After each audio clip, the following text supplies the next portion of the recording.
Alright, folks, that actually went surprisingly well. How in the world do I already have 3 viewers in here? Does that mean y'all were listening in the Twitch to my phone conversation too? Anyway, hopefully I wasn't broadcasting all that, but if I was, oh well. Seemed to go pretty well. I asked what I needed to know. I think the pay is a little bit chintzy to start, but they don't know me. They don't know my experience. He made it clear that it goes up pretty quick. You know, if you prove your value, in other words, and I think that won't be a problem. He said he seemed to think that that wasn't going to be a problem either after talking to me. Anyway, I've got a lot of experience in what they're looking for and a little bit above, we'll say. But so he realized that it might have been a little insulting what they came at me with as far as the hourly wage to begin with. But like I said, he made it very clear that, look, you know, there's also a metric system, and I don't think you'll have any problem. He said, I've seen your typing test, you know, and it was 100% accuracy, and you were averaging about 30 to 35 words per minute faster than anyone else that normally applies, and they don't have 100% accuracy. Anyway, he said, I don't think you'll have trouble, like, meeting and exceeding performance metrics that are going to get your pay bumped up very quickly. So I was like, oh, well, that sounds a little more like what I'm trying to hear. So anyway, I'm always skeptical about any kind of work from home thing, because, I mean, look, come on, if it was that easy, we'd all be doing it, right? We'd all be working from home. So a little bit, look at the moon, a little bit skeptical about that kind of stuff, but after talking to him and, hold on, I think that's my sister, seeing what it was about, I think it might be legit. No, that's not my sister. I don't know who that is.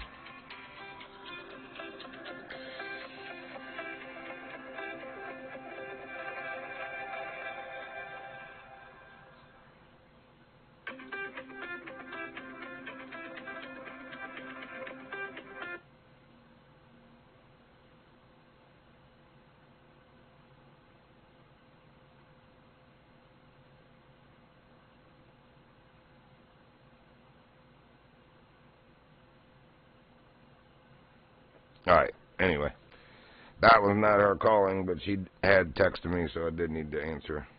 Anyway, I'm supposed to know by Friday or sooner. Evidently, the quote-unquote team lead, some lady's going to look at or listen to the interview I had with him, which he said went really well, and then look at my resume and experience, and he said, you'll know by Friday morning. He said, hopefully sooner. So that's only 2 days away.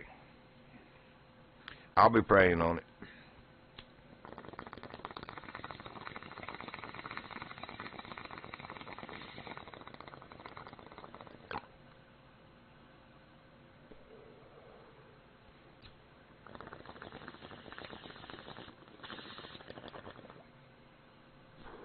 Now, the downside of it is it's a call center type thing.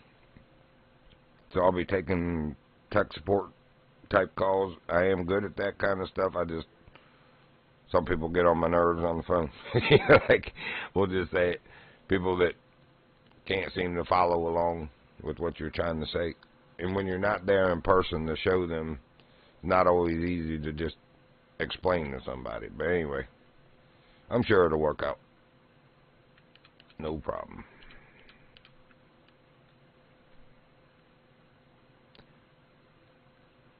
But I'm not going to complain if I can make money literally sitting in my house using the internet that I pay for anyway. You know, while I'm sitting here at my computer anyway, why would I not want to do that? So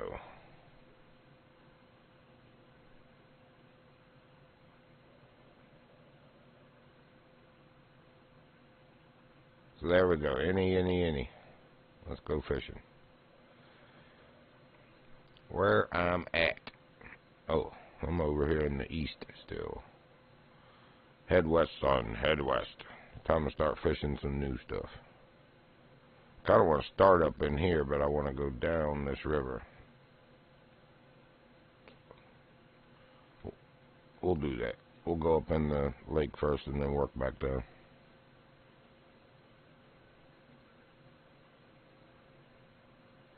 Yeah, and I'm still not even sure what the match rods are for. I'm wondering if, like, when they first came out with the game, if they didn't have, like, little tournaments where you had to use a specific match rod. Because even the biggest match rod, I think, is only 4.41 pounds or something, or maybe it's 6.6. But I was like, what? I own it. But, I don't use it. Because I was like, man, I don't even understand what the purpose of this is.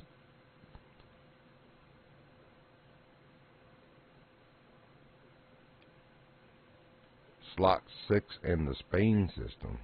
I don't know what you mean.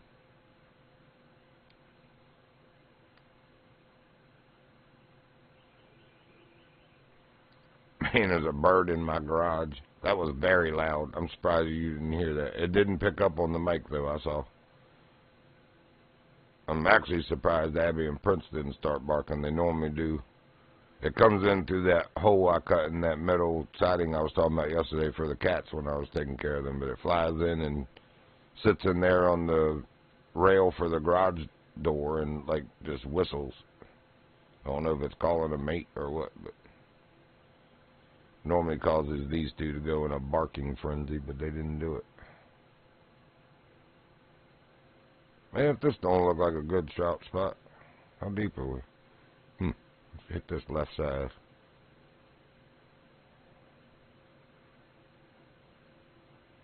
We just got to catch any. And the weight one's pretty hefty, so if we can knock that out in just a few fish, that'd be nice.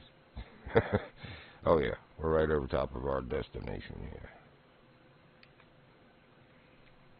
You have reached your destination. Oh, no. I hope I still got that. I think I took that stuff out. I know I did. I know I did.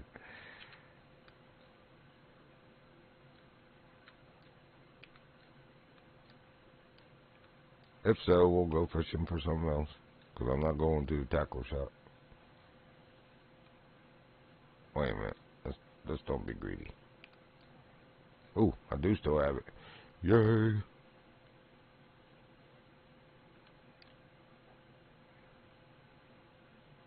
It's only 46 feet. That ain't nothing.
Dang, I need one of those, a black crappie gold.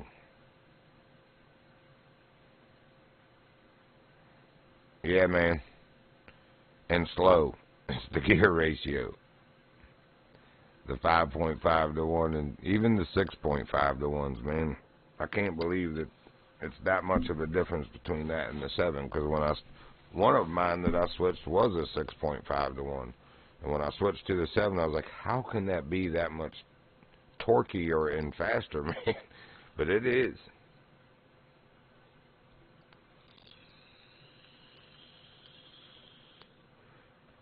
Alright. So what else we got in here? Let's start with a minute. Ugh, man, this controller. Yeah, so if that job works out, they provide the VoIP equipment, but I'm going to have to get a new headset. I kind of wanted one anyway, because a lot of times in some of the games we're playing, my condenser microphone is picking up my speakers, no matter how sensitive I adjust it. This thing is supposed to only pick up in front of me and have noise reduction, and most of the stuff it does, but like the Division 2 especially, and other people's voices in Call of Duty.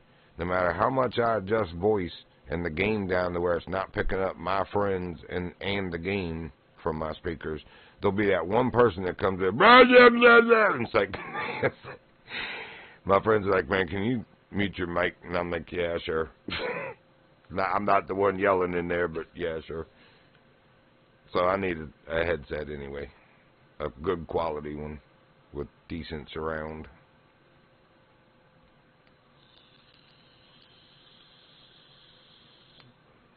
They were asking about my system. I said, well, I just built it Christmas Eve. I can give you the motherboard model number, and I did, and you could tell it far surpassed what they were.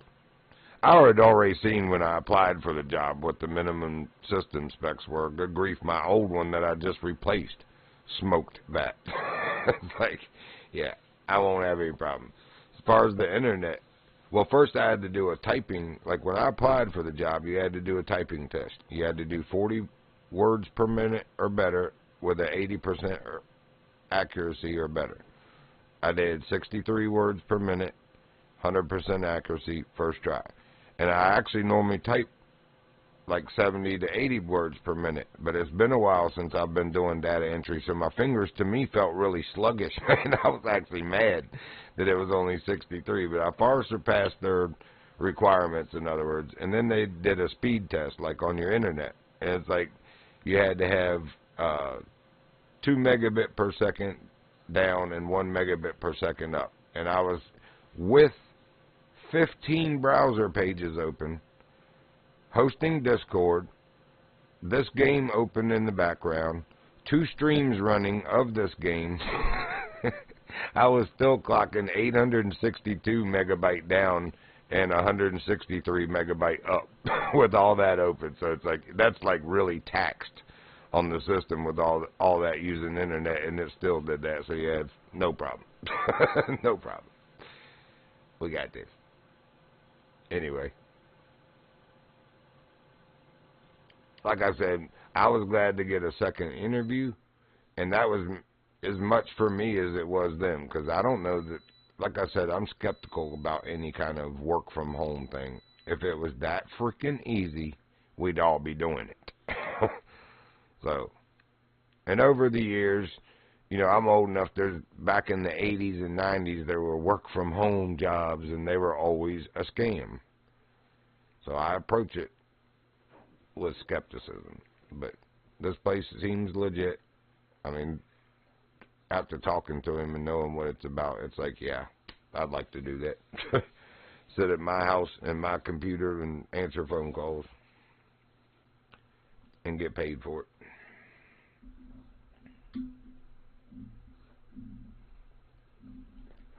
Now, the first time I do that and somebody don't give me my money, I'm coming to Austin, Texas, and we're going to have a problem. I'm going to have a whole band of Texas Rangers behind me coming to get your ass. You don't play with my money. That ain't funny.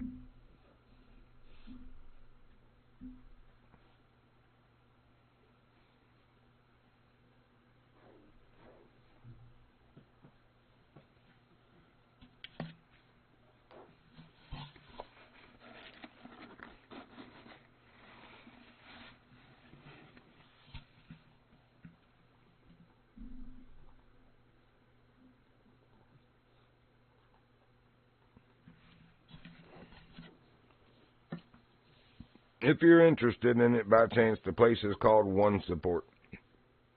OneSupport.com, like spelled out the number one. So OneSupport.com. Maybe it'll be a good side supplement income for you.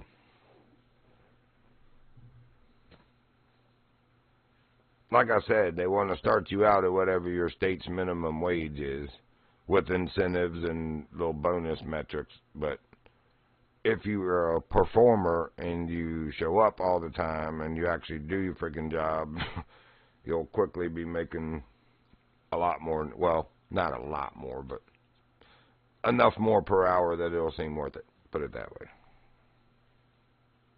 To be sitting at your house without having to commute somewhere using your own stuff.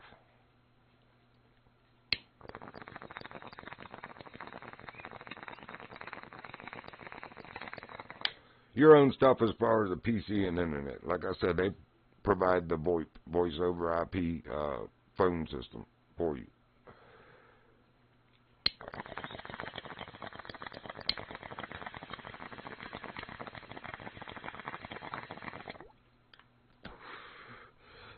That was one of my main questions that was going to be for them. Is, you know, are you providing the equipment, or is this something that I have to out of pocket to get started with you? And they provide it. You know, that alone tells me that if they're putting money out to get me on, they can't be but so much of a scam. You know, because the idea is to scam you out of money, not to spend money scamming you. You know, that's a losing game for a scammer. So, anyway, seems legit. I'm going to give it a shot, see what happens, pray about it. If the Lord thinks it's the right thing to be doing, that's what I'll be doing, I reckon.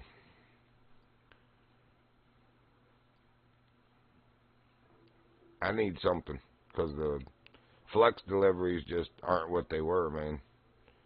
Like from, well, all of last year, mostly, but especially from Black Friday after Thanksgiving until New Year's, I was making $200 a day in like 4.5 hours. I mean, you don't talk about easy. I was doing 2 routes that are supposed to be 4 or 4.5 hour routes each. They take me maybe an hour to hour and a half at the worst. So I was able to get 2 in a day like that at about $100 per route, anywhere from $92.50 to $106. Some of them paid $130 and $126. I jumped all over those. But and it's because the best part is because it's out this way where I live from that Amazon. Nobody wants to come over, quote unquote, the mountain, which is Afton Mountain on US 60 or Virginia 64. But nobody likes coming over the mountain to this side. It seems too far for them. Well, it's on my way home. So, yeah, give me that route for $126. I'm on my way home with it, and I'm making $126 to do 26 stops. Yeah, no problem. Anyway, like I said, that was a really good thing for a long time, and then it just became not. I think the economy, the current situation of it is hurting Amazon, even a giant like that. So I'm not getting routes like I was. There were 3 weeks in a row where I didn't get any routes. No money. So, yeah, I can't keep doing that. I need something else. I'm still going to keep the flex routes, you know, on the side. As that's another iron in the fire. So, yeah, I'm not stupid. Maybe dumb, but I ain't stupid. What's up, Martin?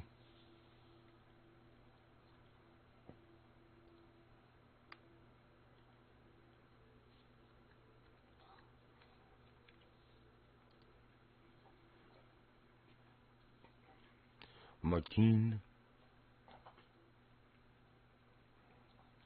I had a route this morning that I dropped. It was actually, they were chincing. That route is supposed to pay $84, and they were doing it for $62.50. So almost, well, it is more. It's $21.50 more or less than what it's supposed to pay. But I had taken it anyway because it's better than nothing. But then that guy called last night and wanted to interview this morning right at the time I had to go do that route. So I was like, yeah, screw that little 62. Because I use about $15 in gas driving the hour there, doing the route, and driving the hour back if it's not on the way home like some routes are. So that's still not bad. When you're making $100 and you use $15 in gas, you're still making $85 for an hour and 10 minutes to an hour and a half of your time. That's good freaking money. Anyway, so at $62.50, losing $15 in gas, that's really not as good of money. So I didn't mind losing that little route that they were chincing on just to get an interview for a potentially better and more lucrative position sitting at my house without having to go anywhere. Maybe there'll be a route this afternoon that'll pop up, because sometimes they drop them late. Or if nobody takes the routes in the mornings, they have to, keep pushing them forward, because Amazon's all about getting their packages out. So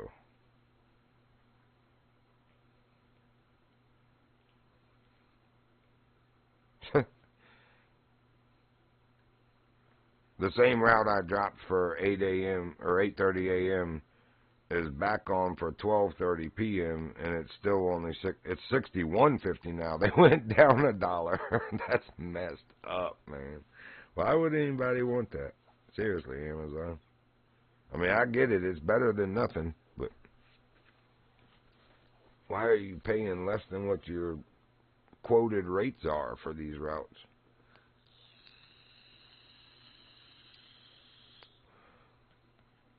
Sometimes the quote-unquote 3.5-hour routes, instead of being 20 to 30 stops, are only like 12 stops, because they had such a light volume of packages overnight in the processing. So maybe it's something like that is, yeah, that's a quote-unquote 3.5-hour route for $61.50, but there may be only 8 stops that you got to make, so that, they're trying to be a little more fair to themselves also. But still, without knowing that, because you don't know that, you get whichever cart you rolled up to, like whatever position you are when you rolled in the tunnel, whatever cart that they had lined up down the tunnels that you pulled up by, that's the route you get. You don't get to pick what route you want, and they don't pick it for you. It's just what order did you get there in line to do a flex route, and which lane, lane 1 or 2, and which cart you end up pulling next to.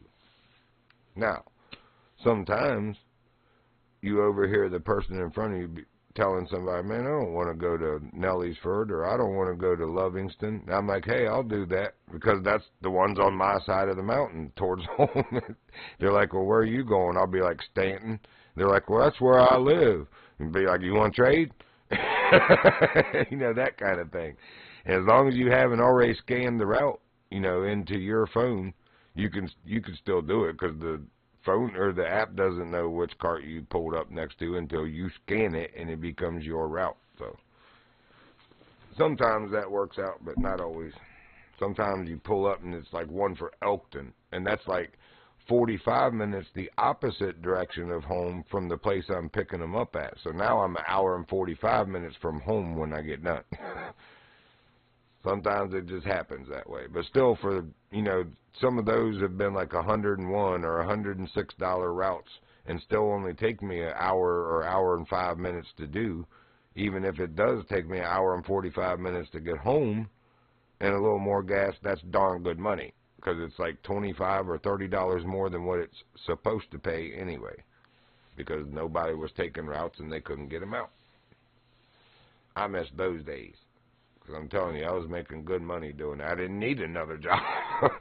Making $200 a day in just 4 hours or 4.5. If I had another iron in the fire like this other thing, man, I'd have been making bank for a while there, and I wouldn't be in the position I'm in. But nope, wasn't nothing like that available then. Anyway.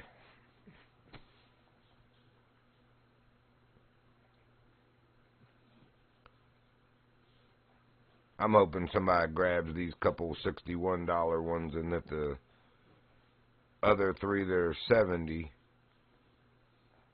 get pushed forward for the money that they're supposed to be. I'll grab one of those then this afternoon. Man, I can't catch nothing on minnows. What is going on in here? Oh, I got a 5 hook. That's the problem. They're like, I can't eat that thing, man. Oh, that's not what we're fishing with. Ding dong. Also, what did I have the 5 hook on?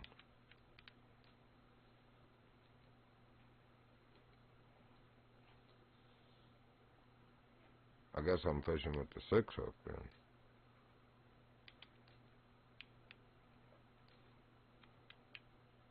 Thought I saw the number 5 by it. That's weird. Alright, so we'll go to the one with the 7 then and the bloodworms just to try. Oops, wrong rod.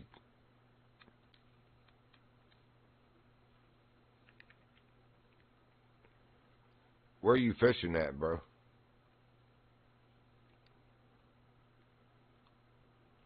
You back to Golden Ridge yet?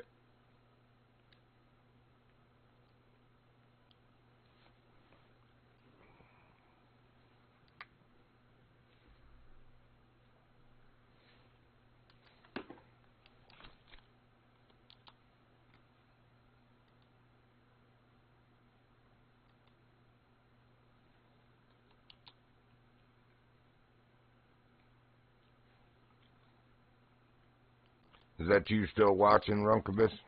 Where you? Oh, yeah, okay. I'm still in the shop, so undecided.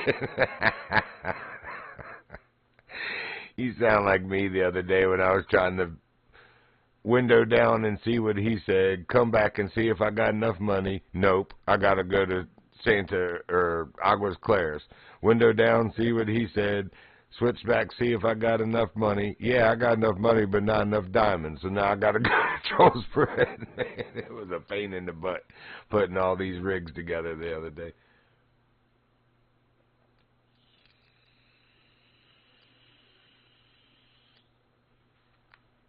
How many do I have in Golden Ridge now? Well, I'm back up to 4 in here. I was down to 1 after buying stuff. But, man, I'm only at almost 17,000. I got to go to, I don't even want to know. I think it's 48,000 for that rod, man. I don't even want to know.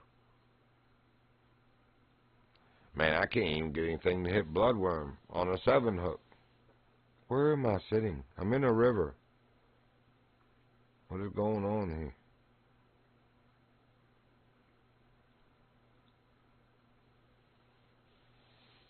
Oh, the Mediator and Rushy Guerrier. That's a good one, man, because you can put 55-pound line on that. That's what I had all the way till I got the Guerrier X and the True Mediator, which takes a 110-pound line. You'll be twice what you're doing with that. But with that 55-pounder, man, you can grind salmon and pike and carp. Well, not carp, I'm sorry. Salmon and pike and lake trout like you wouldn't believe. You're going to be very pleased with that. Oh, dang, I'm 3/4 of the way to 75 finally. We spent all that time in the menu and I still didn't get a bite. Something's not right here. Are we still loaded to people? Yeah.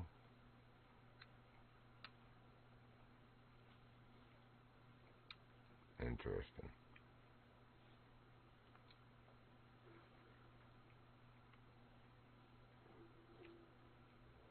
There's a pond right here to the left. I'll try that real quick. Mark whatever's in it.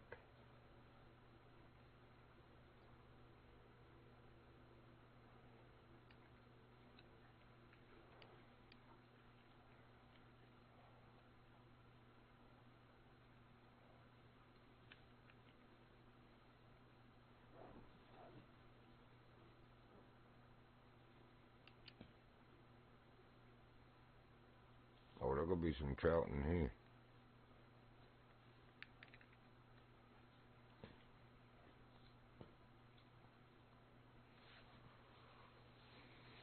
Yep, there's one right there.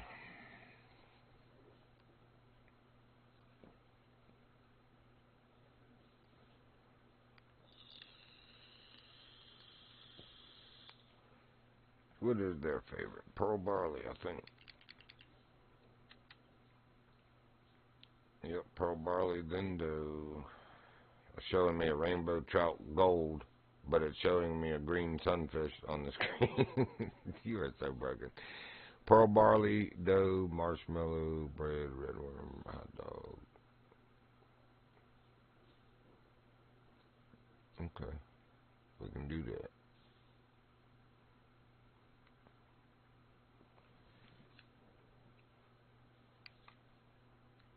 Oh, we are on that rod. Mm.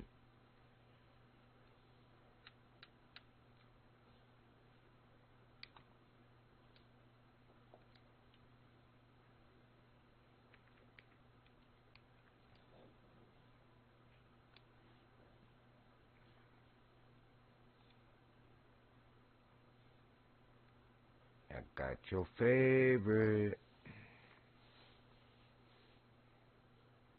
Dang, I made my hot water for the tea in the tea maker thing and never did go make my glass of tea. It's going to be cold again now. Oh, here comes a fish.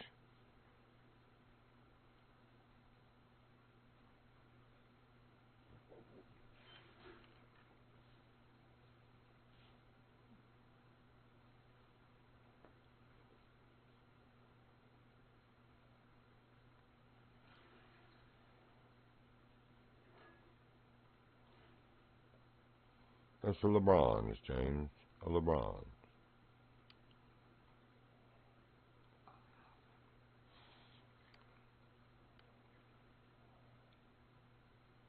What's up, big fella? Go eat that pearl barley. Oh, you got to be kidding me.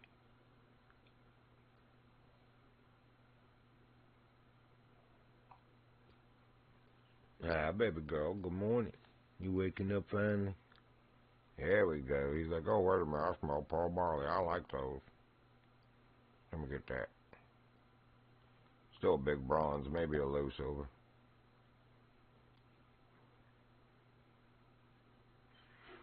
But it's a fish, and it's weight. It's any, and any.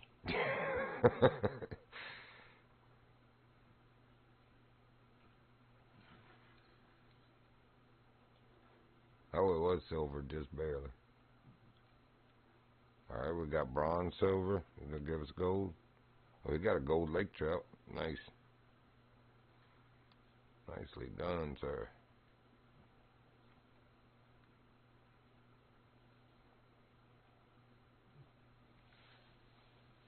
There we go.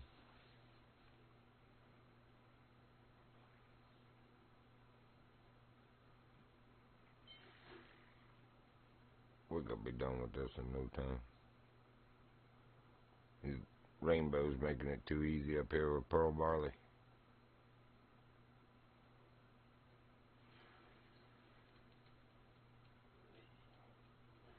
A little bit bigger silver.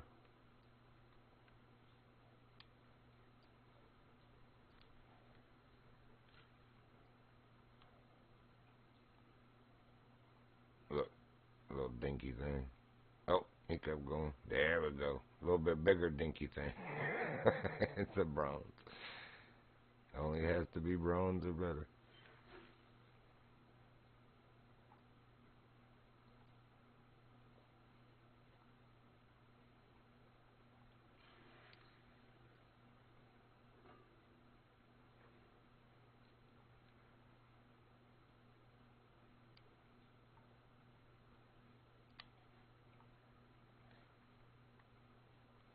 And we're 1/3 of the way already and just 4 fish to the weight. There we go. Little LeBrons again.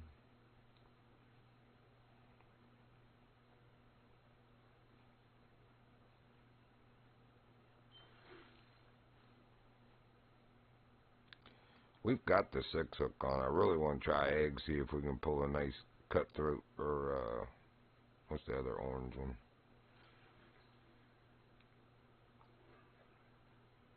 I think it starts with a C also, but I can't remember it.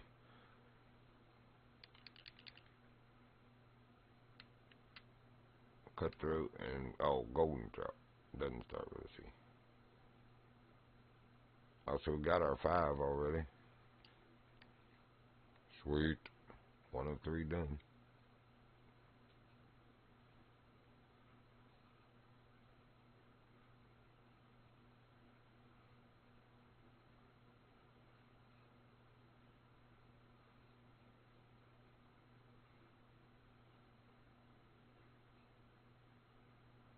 There we go.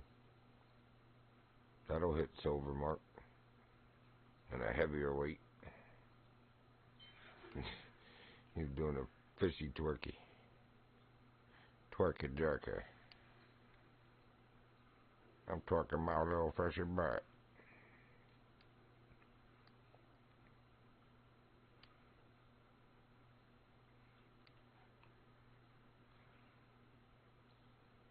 Halfway there now on the weight. 6 of 8 on catching fish. Be nice to catch 2 nice 15-pound golds or diamonds. Be done with the weight and with the fish at the same time. Can't fault a man for dreaming.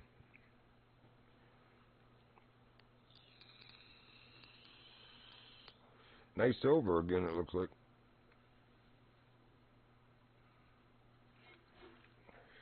And I'm actually still on the 6. I could go to the 5 for pearl barley. That's the biggest you can put it on, so that's what we're using, is pearl barley.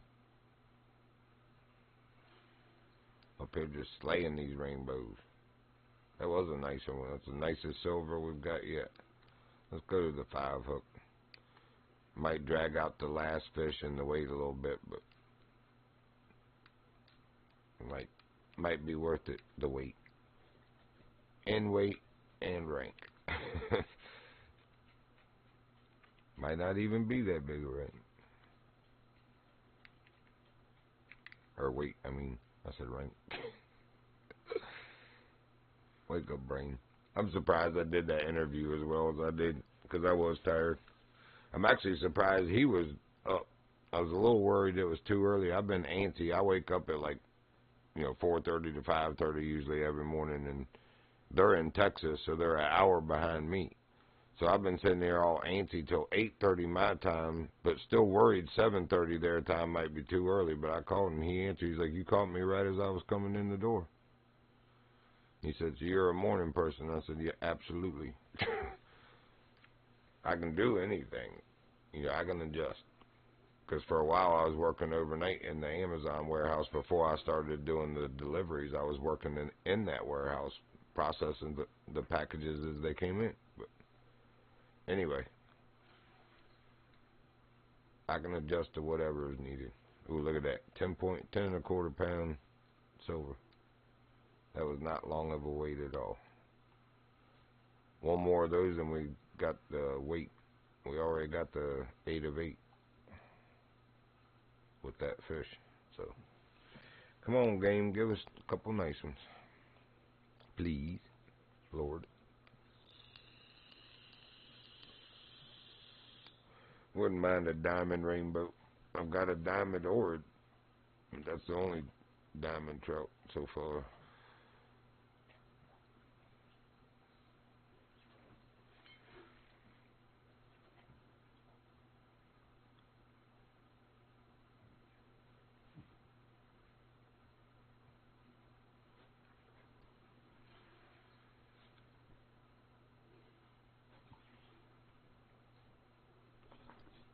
So we did not get it in one more fish. That's okay. Because maybe we had to wait till we got our diamond. We're just waiting on our diamond. They go fight over it, those two. And they're both only silver, though.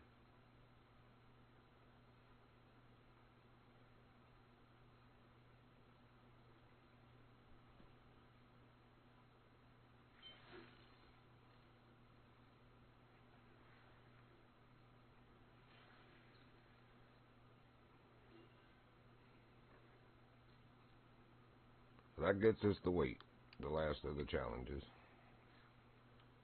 Now it's just fishing from here. It's all just good fun and fishing.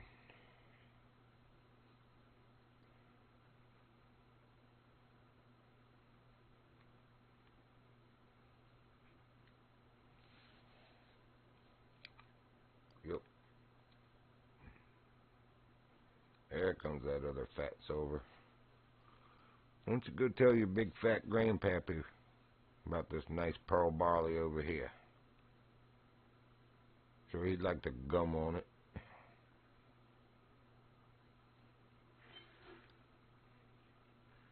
Long enough to get a lip piercing.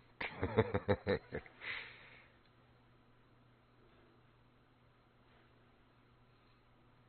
try casting to our left in this hole. Whoa, slow down there, Leroy. Before we go for a swim this morning. Have a second bath. I'll see you. Oh, that little one came instead. That's alright. We'll get the big one on the next drive.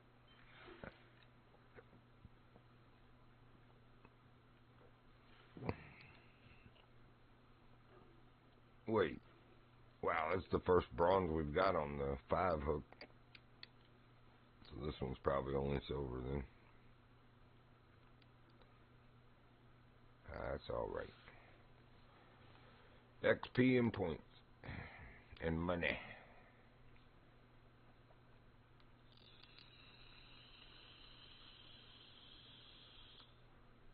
And I don't get to use my pearl barleys that much. They may as well get some attention for a while.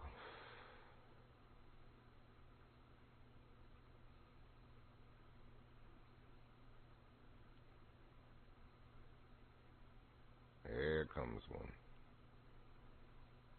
Dang it, I think that's a bronze again, you little punks. It might be a low end silver, but I think it's a upper end bronze. Yep.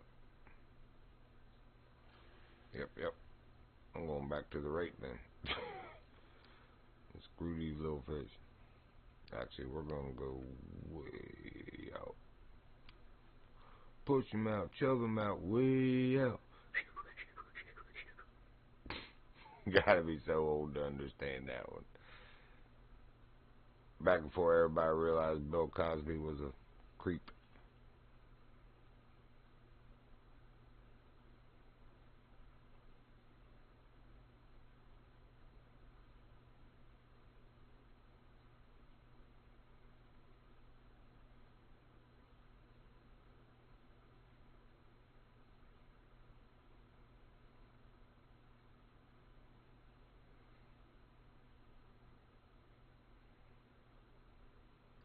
Yeah, it's still a pain though until you get the Guerrier X to where you can use the Guerrier with the mediator as a small jig and the Guerrier X with the true mediator for your lures for bigger fish.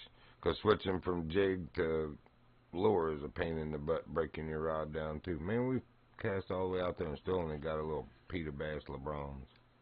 That's the smallest one yet. Screw you, gang. I know to mark this as little stupid rainbows. That's actually the only thing we've caught yet. I could switch bait and see what else we get. It's a little chunkier. So is that one. Oh my gosh, that's a gold. The one that was swimming to the right of this one was a gold. Or else if this is a gold, that was probably a diamond. Because this one looks like it's borderline gold. Nope, silver.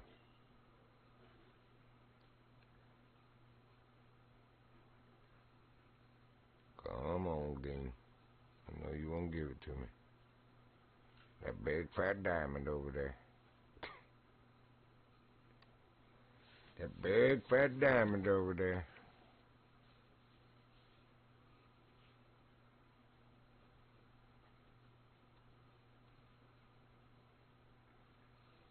Nope, I don't even see a fish.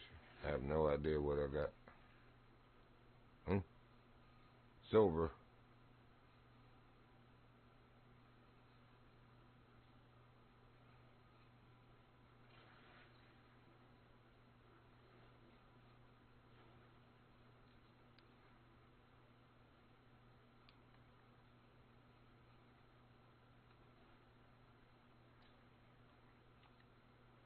Get it out where we can see what we're dealing with.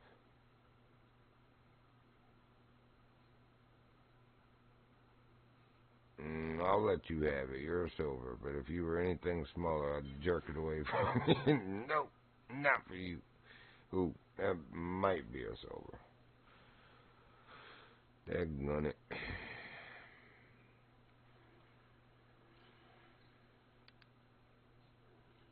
Barely.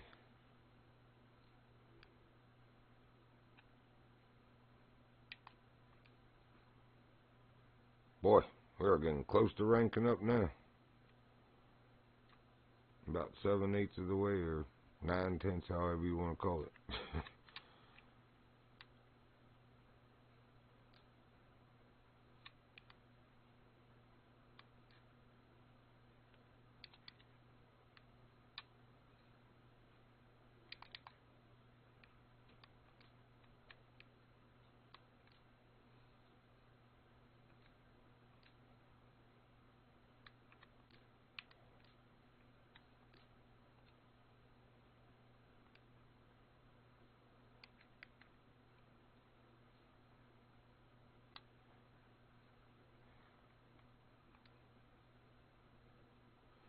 Switch hook size and bait. Might be a little bit of a wait. Or maybe not. I don't know. We're not in any challenges, so maybe not.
It looked like it could be borderline gold, but he didn't want that dough.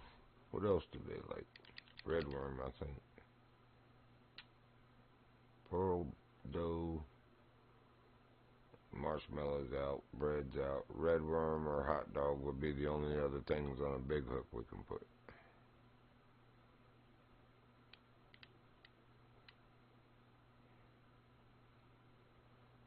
Man, those are little. Those are too.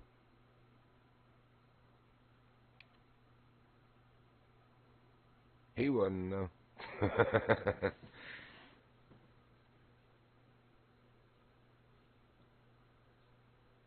So we still need a gold sturgeon and a gold black crappie. I don't know what I'm down here messing with trout for. Give me that back. You don't get no more of my barley. Or that's right. We're not on that because it's too big of a hook. Gold black crappie and a gold sturgeon. Daggone it.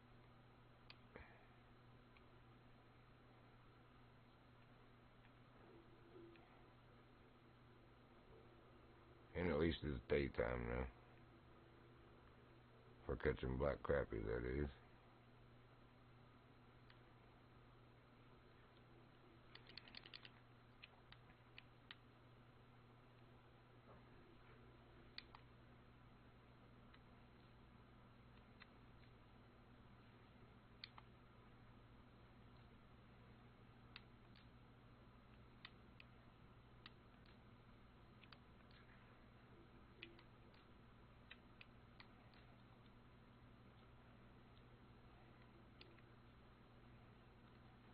And yeah, I could do it on the ultralight, but if we happen to hit a pike with the minnow, because that's their one of only two baits that they hit, that and waster. So if we happen to hit a pike, I don't want to be on the ultralight.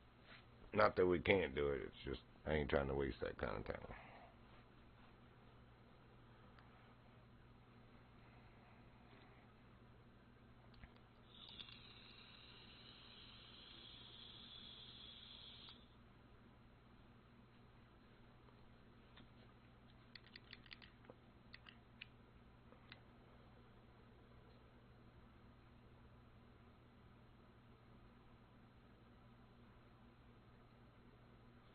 Again, just like the bluegill and the sunfish, I'd like to see a crappie that can hit the 6 hook for a redworm, because that's the smallest you can go with redworm is a 6 hook.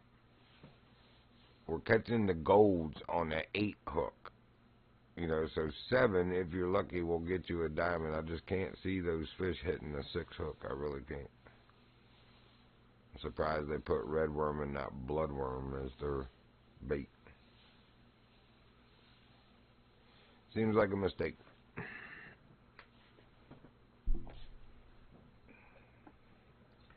Definitely doesn't seem believable anyway, realistic.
I'll have to go back and see what you said. I was actually in the kitchen getting my taters and finally making that glass of tea. Let's see. Jigs have to go on the bait caster? Yes. I don't think you can put jigs on a spinning rod, can you? I've never tried it. I don't know that it has ever let me select anything but a bait casting rod when I select jig.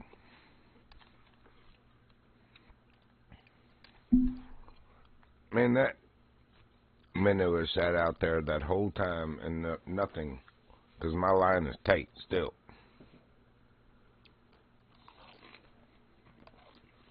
You've got to be shading me.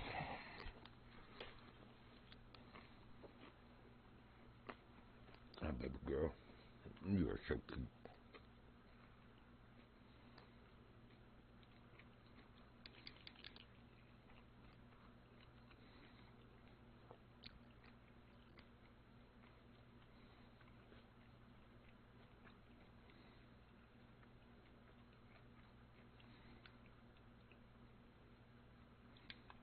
I don't even know that they're in here.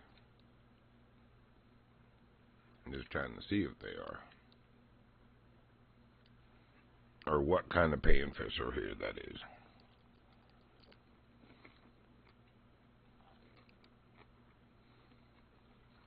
I think this is near the Kokanee Salmon Challenge place.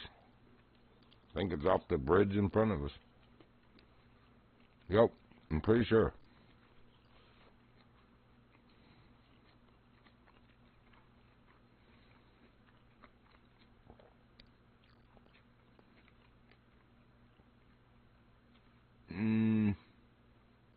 It might be over here, actually, at this bridge. No, it says Rainbow. I thought I marked it after doing the challenge, though. Maybe not.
There's brook trout here too, I see. That might have been a cutthroat, but I think it was a brook. Or an orange even, maybe, because they do look very similar.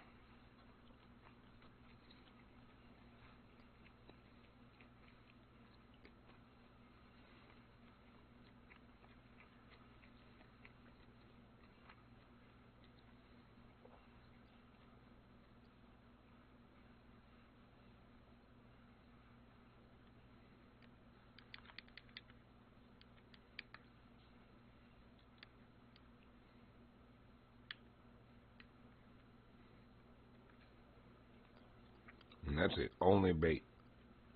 Imitation dog biscuit.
Well, I'd rather catch fish. We'll go back to the next smaller hook that we were catching them on.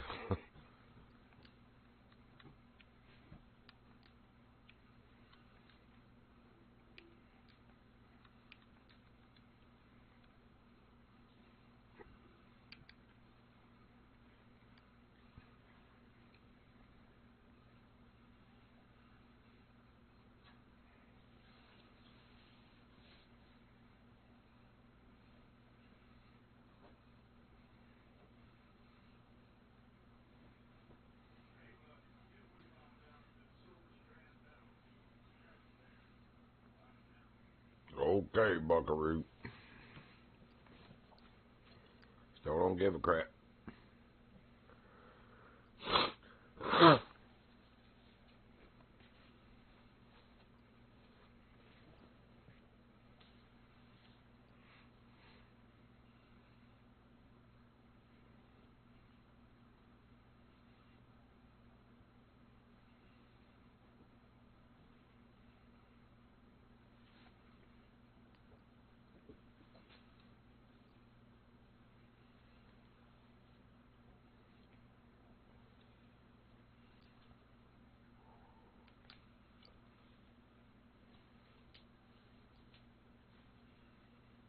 Cool.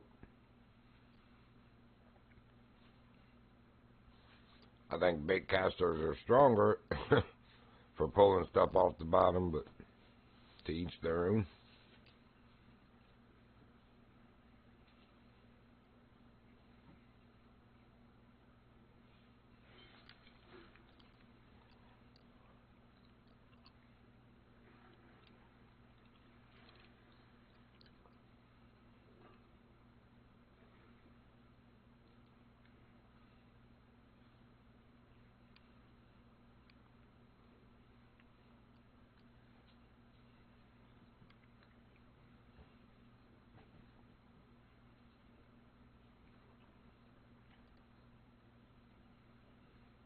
I haven't seen old ham shanks this morning.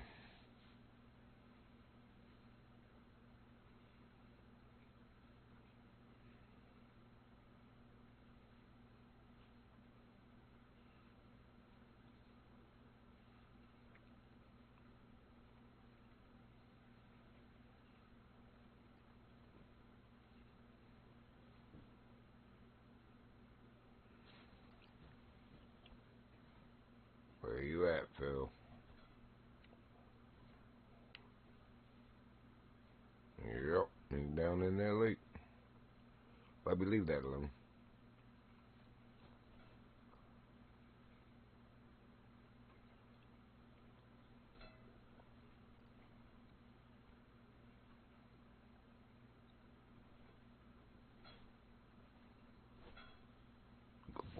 I'll move it. Whoa, son, you alright? My goodness. About fell off the bed, Fred. You okay? You get yourself? It's okay, you're a good boy. You're not in trouble. You definitely wouldn't be in trouble for falling off the bed, my goodness. Feel bad for you. Oh, my little buddy. Instead of better, you seem to be getting worse.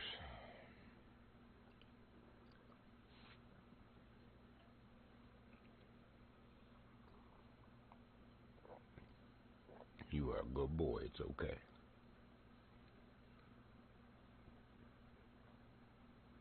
Until you're not comfortable. It's alright, turn around, buddy. Whatever you gotta do.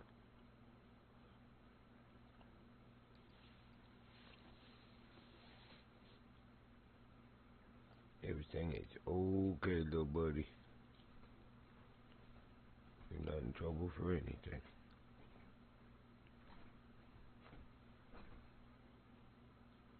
Oh my goodness.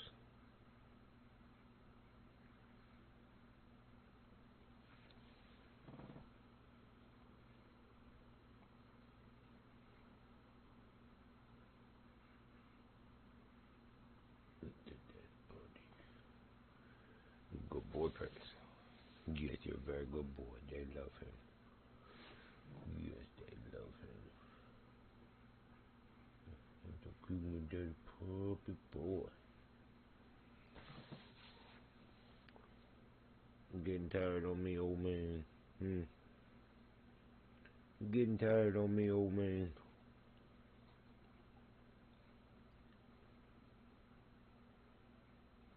You do what you gotta do. It's alright.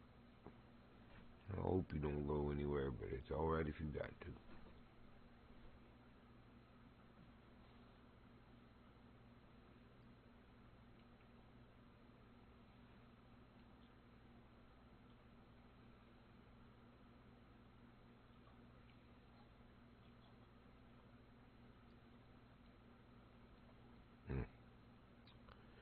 That boy is not feeling good at all.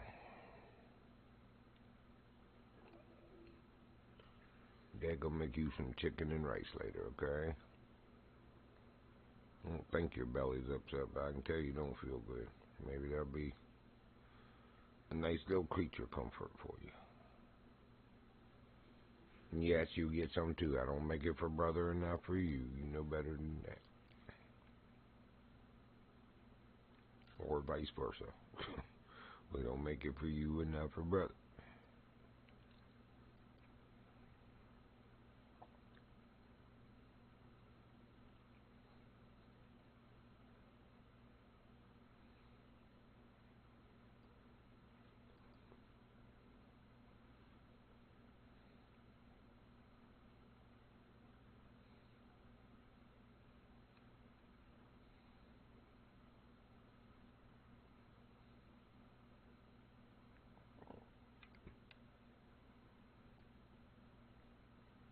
Yeah, I wish I could remember where I caught those Diamond Mountain whitefish at.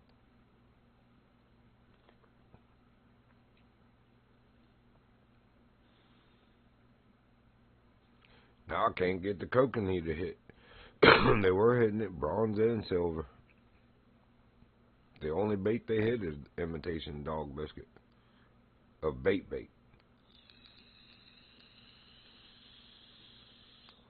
I do not have any spoon, spinner, crank, or jerk small enough for them. Everything I got is huge. I have all of those, but they're huge.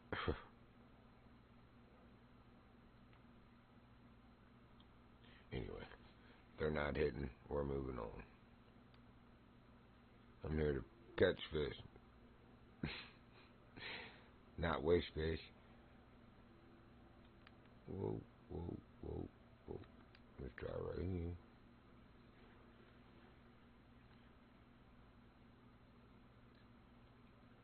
Still staying right around 20 to 25 feet down this road.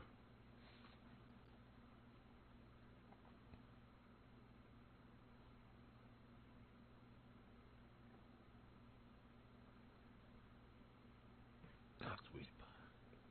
Look at that baby.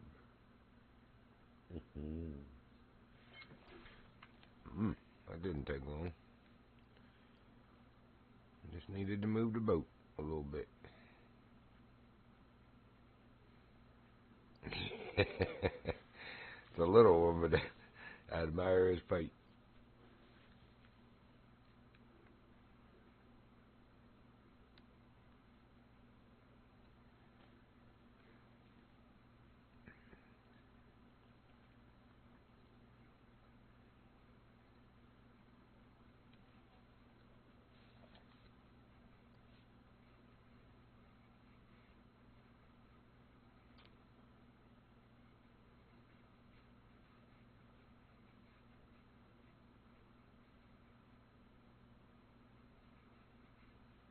Now this guy's catching kokanee. Where are you, right behind me? Oh, no, you're over here, aren't you? Yep.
So yeah, he's in the number 3 cove for the 3 kokanee spots. We're about to hit. No, we got a ways to go. I think it's down through here is the number 1 spot. Number 2 was from this little cove to right where we are.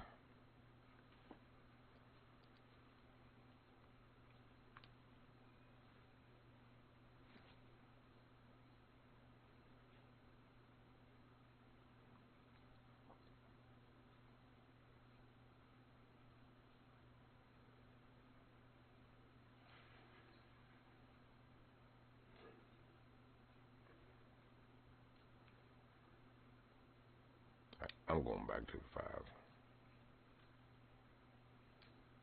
Or 6, I guess. We're waiting for bites anyway.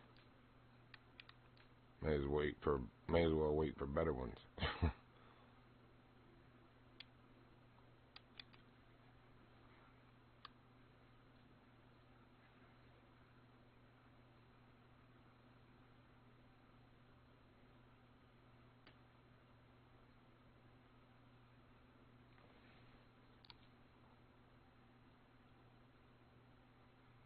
Alright, so actually number 2 was to just before the bridge that we just came under, where we caught the first couple. Yeah, man. You're going to like that. You'll like it a lot better when you get the Guerrero X and the True Mediator, trust me, because it's twice as much. You're using 99-pound line then instead of 55, but yeah, you're going to love it. Especially on the pike, you're going to love it also. Makes that so much easier now.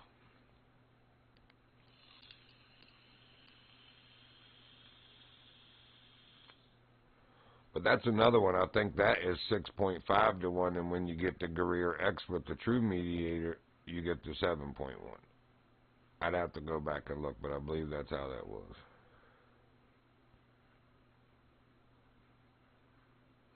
Our line got slack. That's usually a good sign, unless we're just falling down the slope of the edge here. Side of the river, that is. But usually it means the fish has it in his mouth and he's kind of tasting it and coming towards you a little bit. Not quite ready to strike. Like, do I like the taste of that? I believe I do like that imitation dog biscuit. I do. Welcome to whoever else joined. Just finished about 15-20 minutes ago the daily challenges in Golden Ridge, which is the last of the 3 maps for the day, but we're just fishing now. I'm over here trying for some nice kokanee salmon. I wouldn't mind having that on my bingo card as a diamond. But we still need a gold black crappie and a gold sturgeon. Those are the only silvers left. So that is going to be part of the mission today. I'm just fishing stuff along the way, marking the waters as I go as what's what.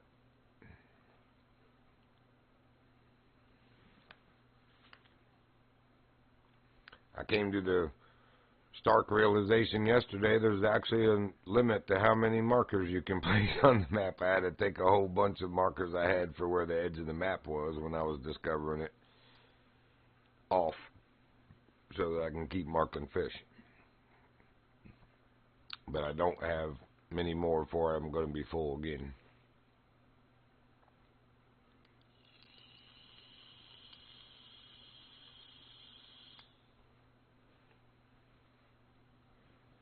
Yeah, we're moving. Yeah, I see you, little tiny one jumping. He ain't big enough to hit the hook. That's the problem. Like that little grassy cove right to the right and right ahead on the right. And what's up, buddy? Where'd you go? You're only a silver anyway, but yeah, look over there's a little bronze. There could be something down here.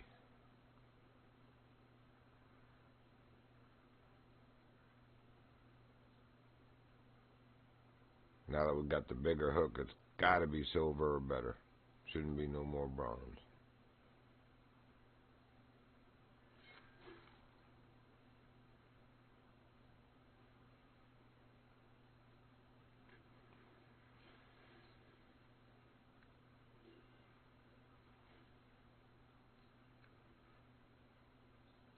Hopefully we've weeded out the bronze now. Alright, that's the cove I was talking about. It's almost just as deep.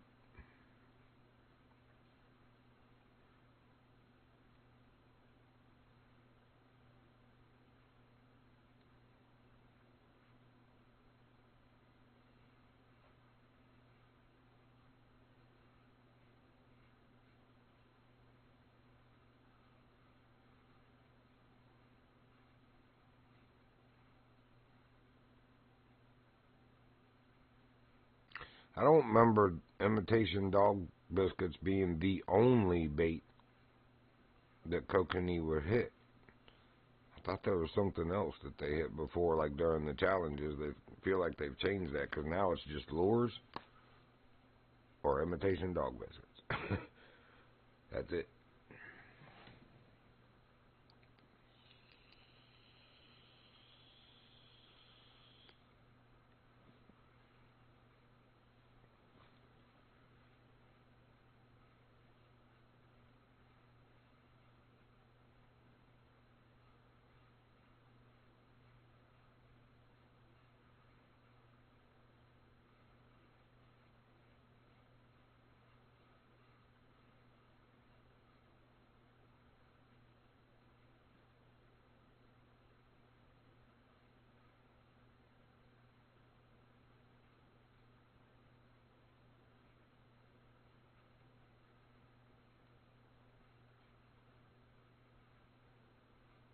Nice gold bass.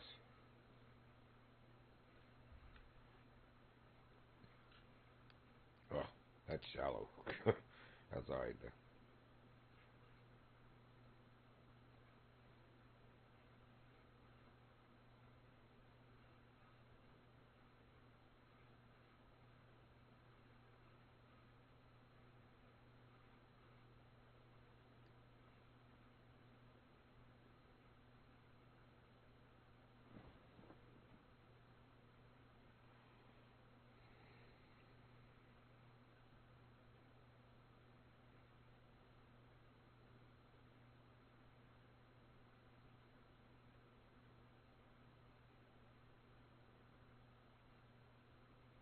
Might be a little too shallow.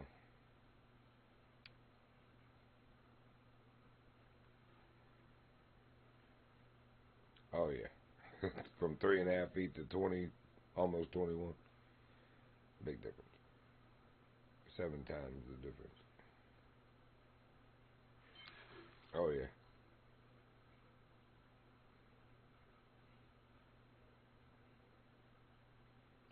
Good buddy. Just a silver, it looks like. Could be a small gold. Nope.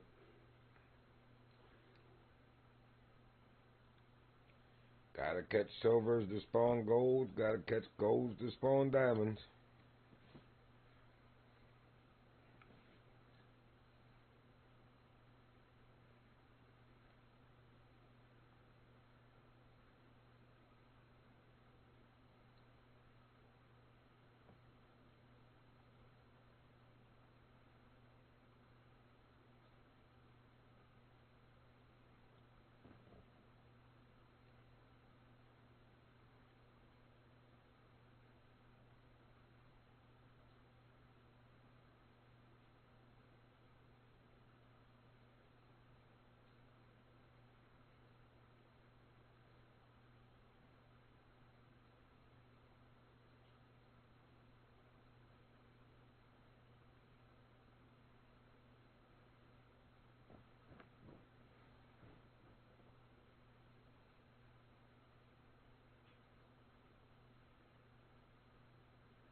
That might be a goal. Why don't you go over there and eat that dog biscuit, buddy?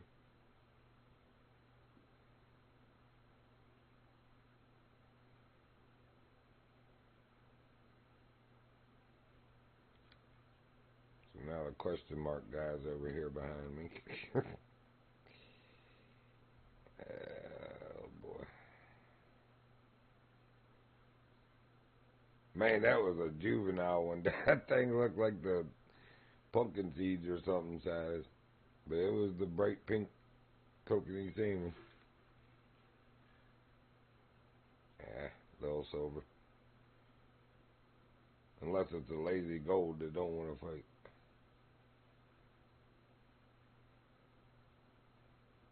Nope.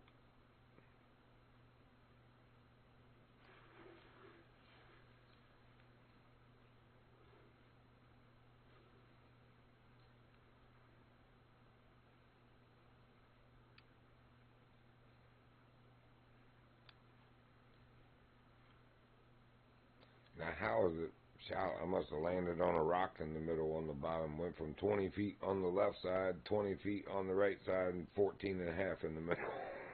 That makes sense. Big old rock under the water under there. Well, there it is, buddy, sitting right up on a perch for you. Mr. Big Diamond. Where are we at on the map? We're not quite to where spot one is yet. We are not far, though, at all. Starting about from right here, or no, I'm sorry, right here, down to about here is spot number one. And the fact that they put a line all the way down through there means that they must have been catching golds and diamonds all the way down through that stretch.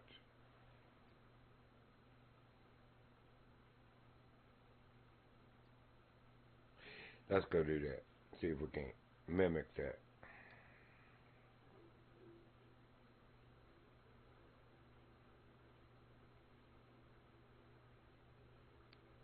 We'll cast one more time here before we go. A little further than we could reach before.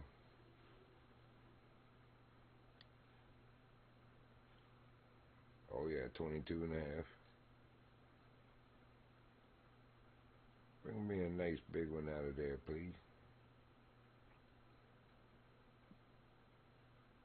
Be a welcome blessing.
Alright, fine.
Why is time counting backwards?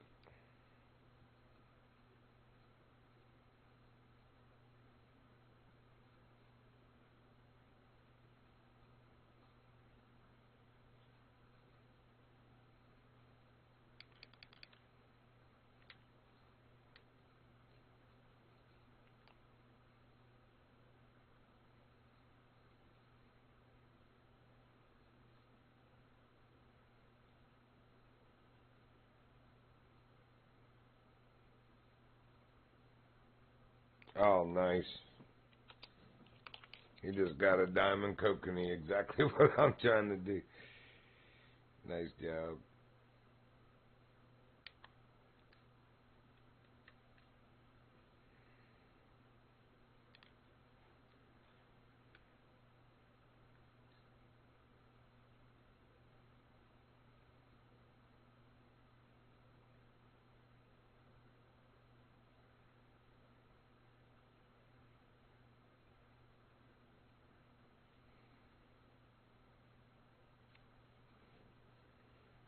He's back up in the number 2 spot. Dang. Diamond lake trout. He finally got it over there at that lake, y'all.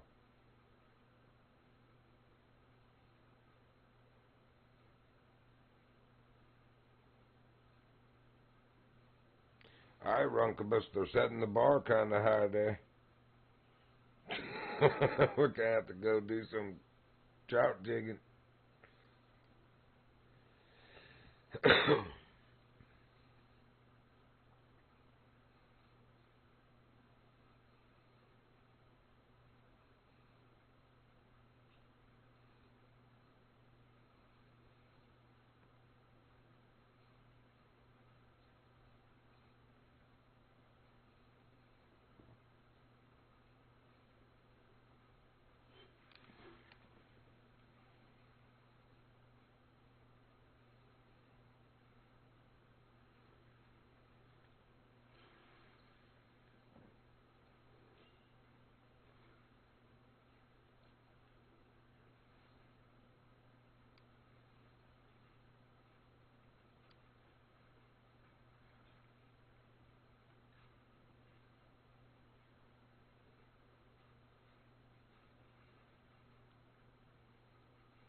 Hey, welcome to the other 2 that have joined and watching.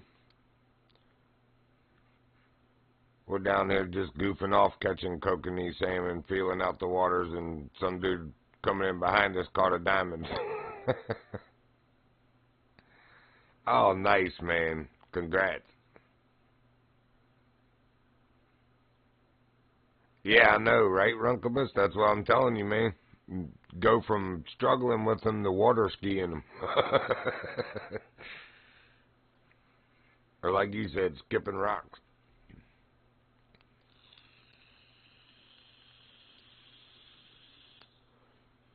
There's definitely goals to grind towards getting that better gear, man. But seriously, though, when you go for some of this stuff, you're going to have to do the missions to become 1,000 reputation.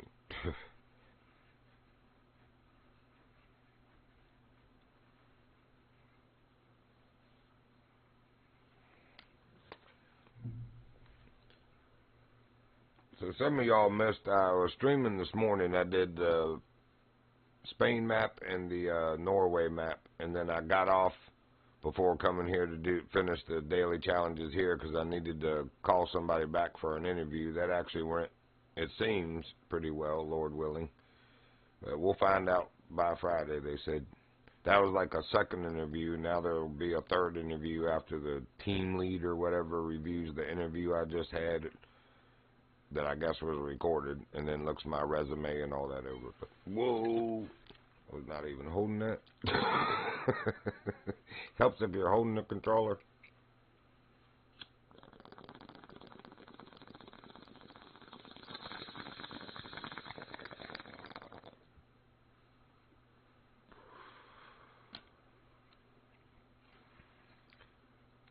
I guess we're going to have to go the bigger hook and just wait it out. I kept thinking they'd bless us like they've been doing. If we keep catching silvers, you end up catching a diamond, but I haven't even caught a gold yet. We're going to step one size bigger.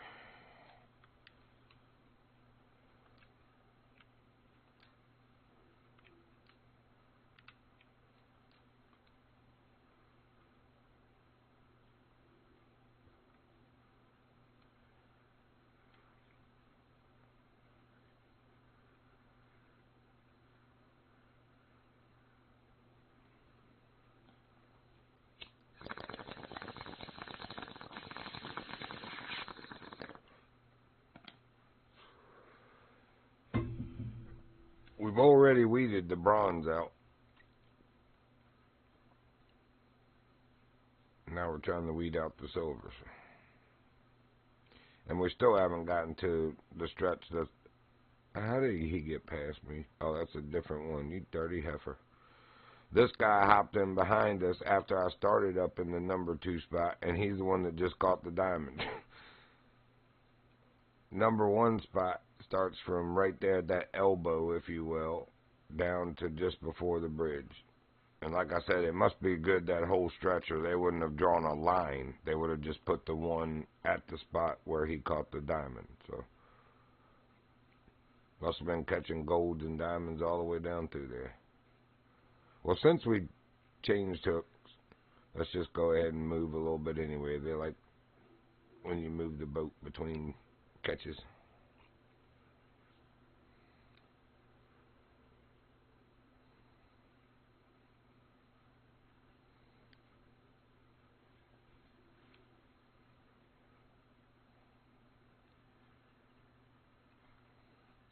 Yeah, only 8.5 feet down through there. We've been averaging 20 all the way down this river.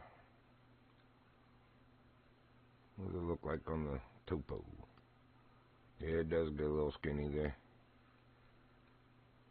Shallow, that is.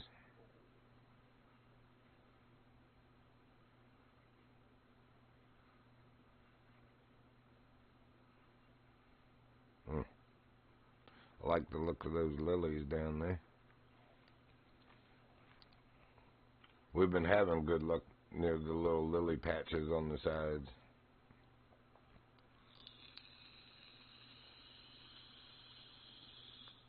Well, we've been having decent luck the whole way down through here. Just silvers, though, so far. And bronze before weeding them out.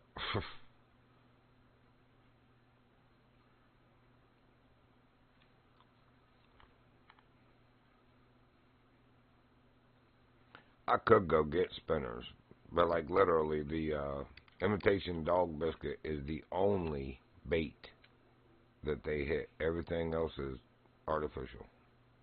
Well, so are imitation dog biscuits. Technically, those are artificial too because they're imitation. Anyway.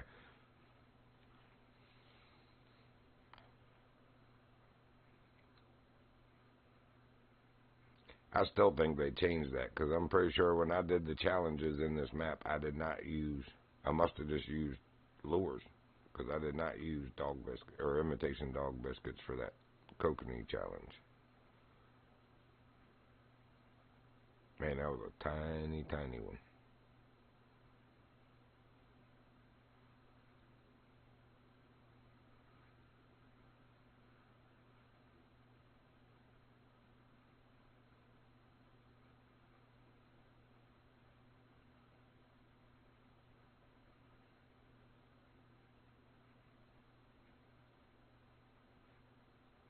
Alright, well, let's move on up to the elbow because that's where it gets deep again and that's where spot one starts.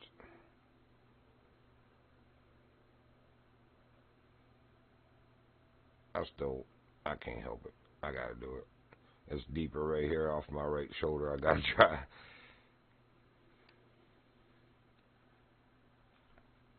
Yeah, it's 16. That's twice as deep as what we were just throwing into.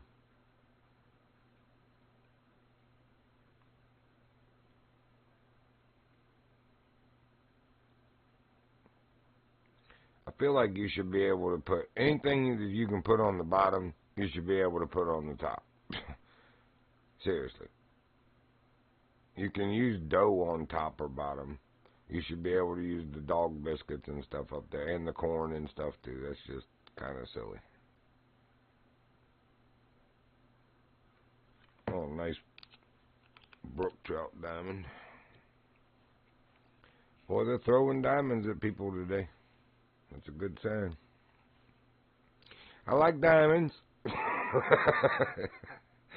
Just saying. I'm not opposed to diamonds.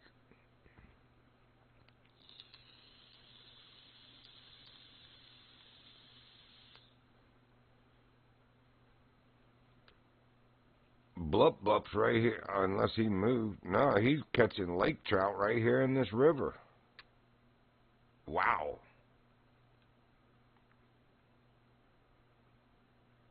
I mean, granted, it's only a 10-pound bronze, but I'm surprised they're in this river. It is a lake trout.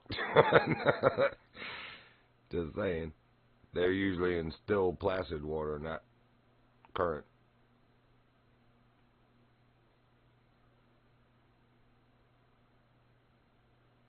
And look at that little juvenile. Alright, we're going down to the elbow. I had to try here, though, because it is deeper than what we were casting in. But the elbow's right here around this bend anyway. That's where it starts. I can't believe it's only 8 feet deep through here.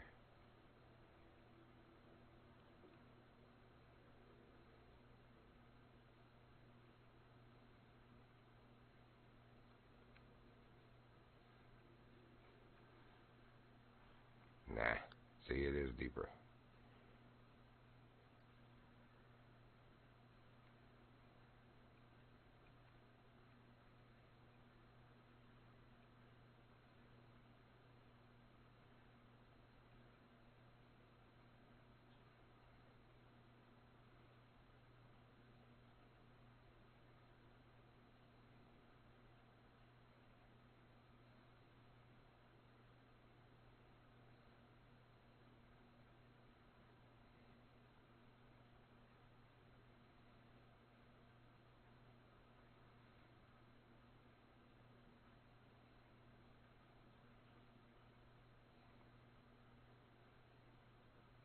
Well, we could make this more fun. Stand by just a second. I need to see.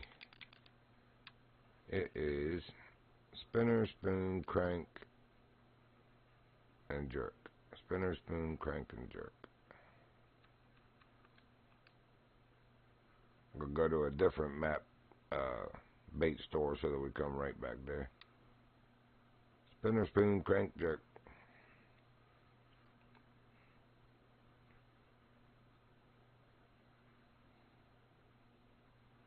And we'll go 5, 6s, and 7s. 6s were what gives us silvers. Actually, we'll go 5s and 6s so that we can carry all 4.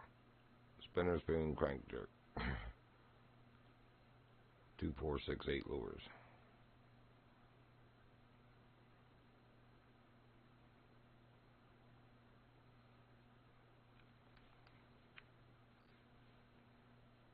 I have no idea why I'm there.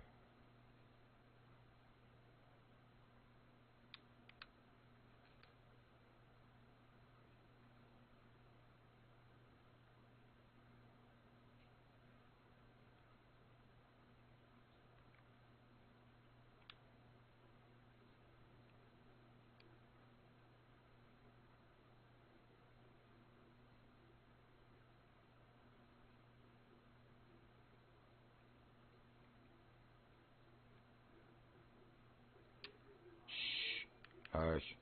I don't care.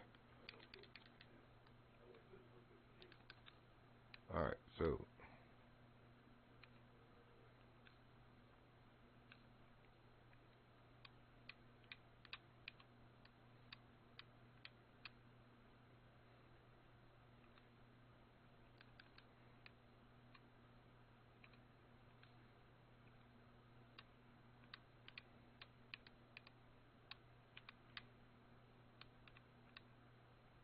Where's the 6?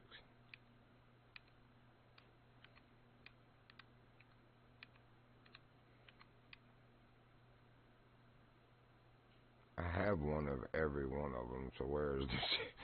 Wonder if it's on the rod or no, it's not. Anyway, spinner, spoon, crank, jerk is done.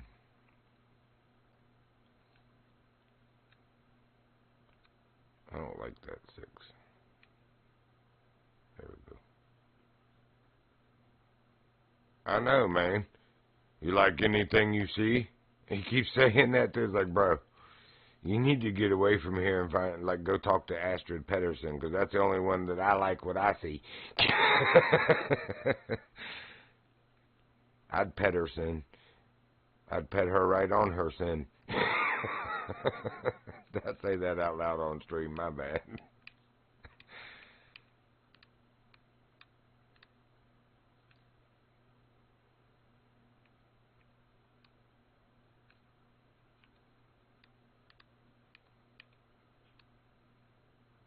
Alright, so why do we not have a 6 jerkbait?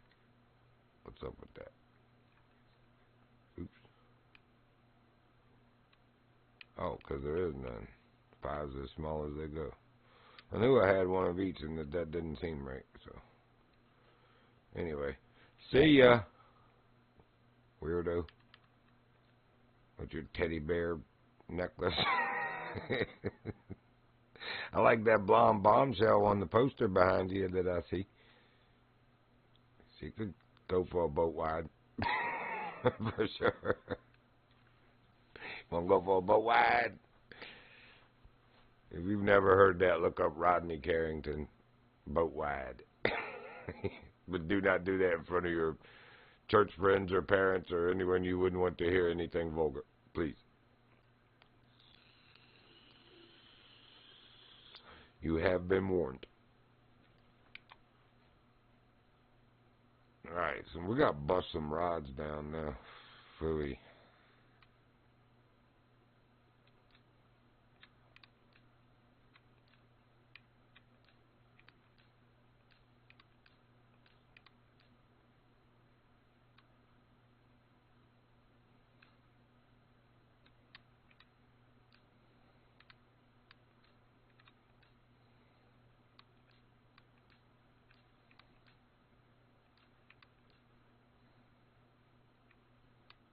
We'll start with the 6s on everything, and then work to the 5s. Because we only got 3 spinning rods. Well, we got the 4th one, but the good grief, that's 99 pounds. That's a little bit overkill, but that's alright. A little bit overkill, but that's alright.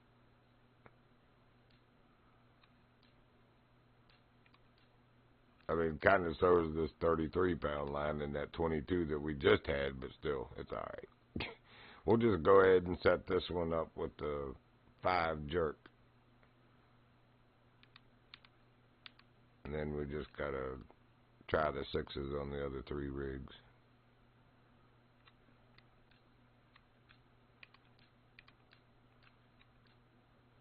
Yeah, we'll go down to 44 there. That's a little more fair.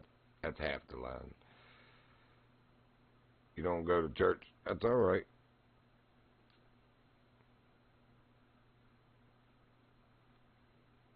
I don't know where that came from, but what did I say that prompted that?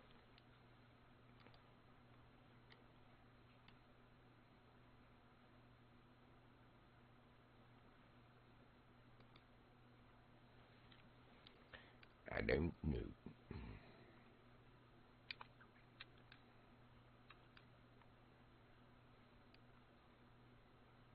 Alright, 6 spinner first.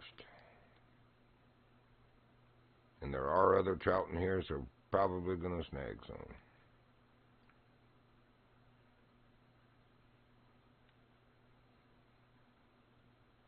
And good morning, Cat. How you doing today?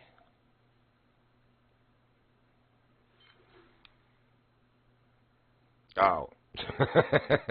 No, I was saying don't watch that video in front of any church friends. They would not appreciate that at all. Rodney Carrington's a little foul. He's funny, but he is foul.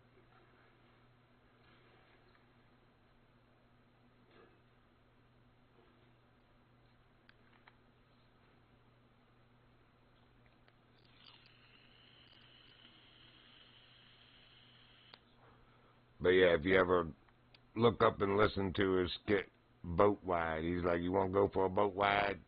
Yeah, anyway.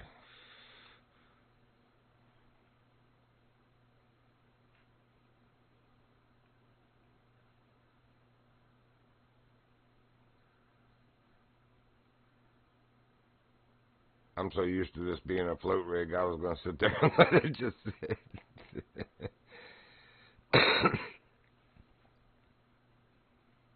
Thankfully, we had a warm night. It only got down to 58 degrees Fahrenheit here. I mean, that's like pretty pleasant. The fire had dwindled on me, too, so it was okay that it did. So I'm trying to catch kokanee, and we're catching everything but them now.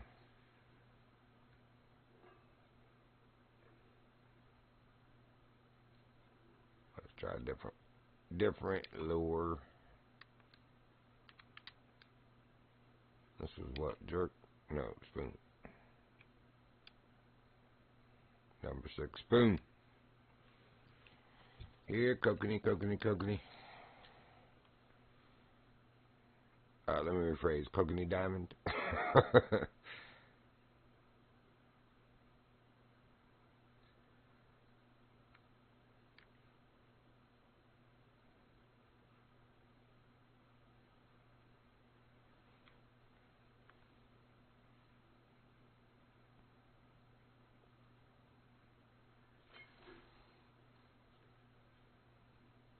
Nope.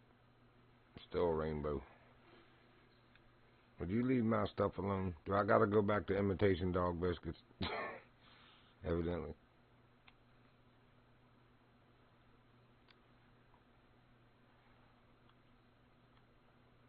Non-stop sniper 7.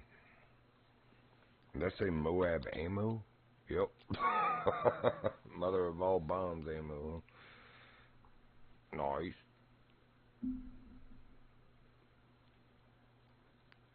I know it could mean from out in Moab.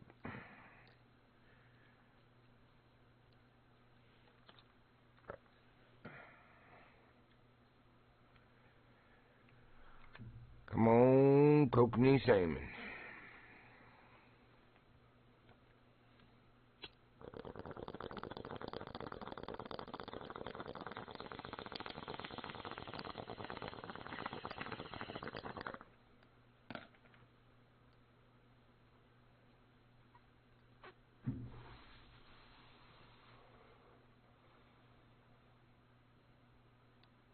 Well, how about, come on, any fish. You didn't have to skunk us. Alright, this is the jerk bait.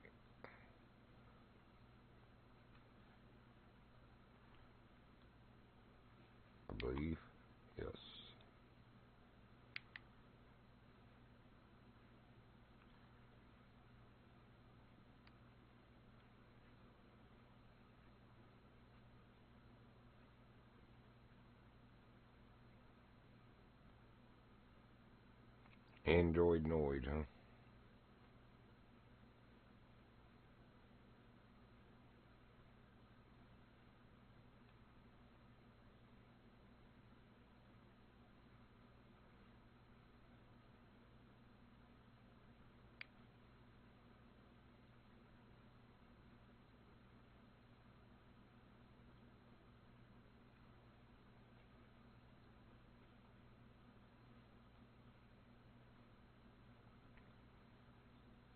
Alright, so either they don't like the twitch like the pike do.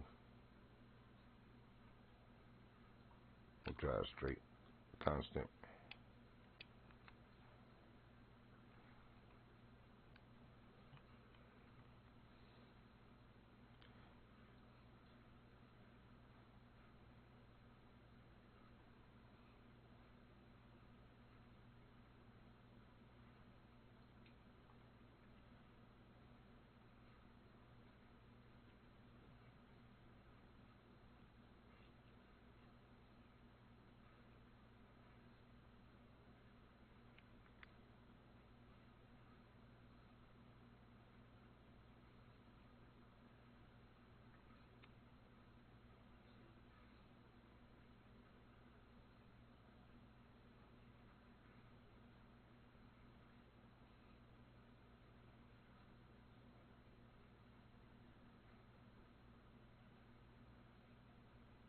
Hold on, ain't that... Did I actually finish setting that rod up with the crankbait? Yes.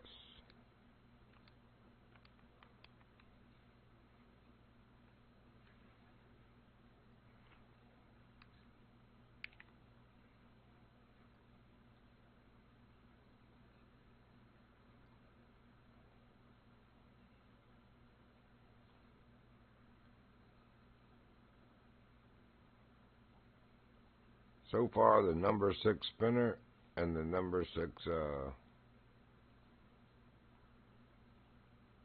what was the second one we used? Third one was jerk, this one was crank. Oh, spoon. Number 6 spinner and number 6 spoon have gotten rainbow.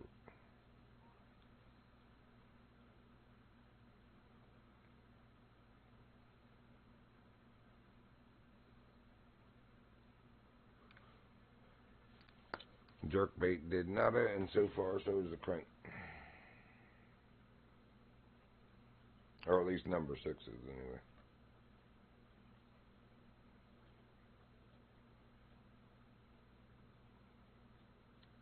I'll give you one more try with the twitch.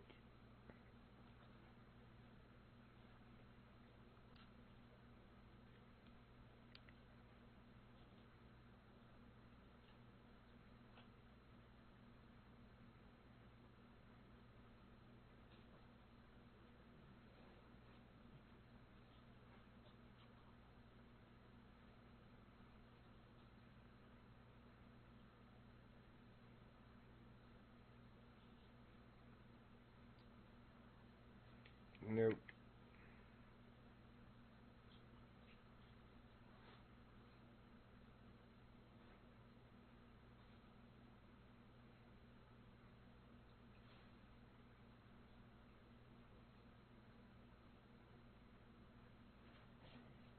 Alright, switching to 5s.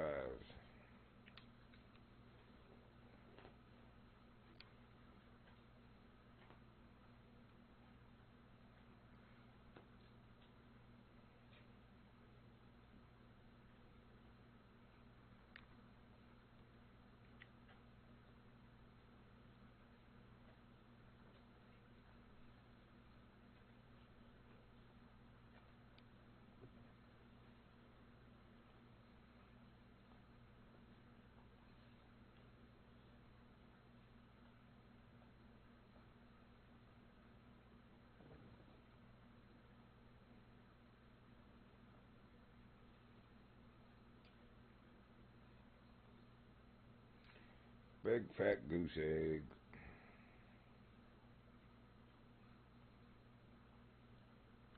Alright, we don't need to try jerkbait because it was a number 5.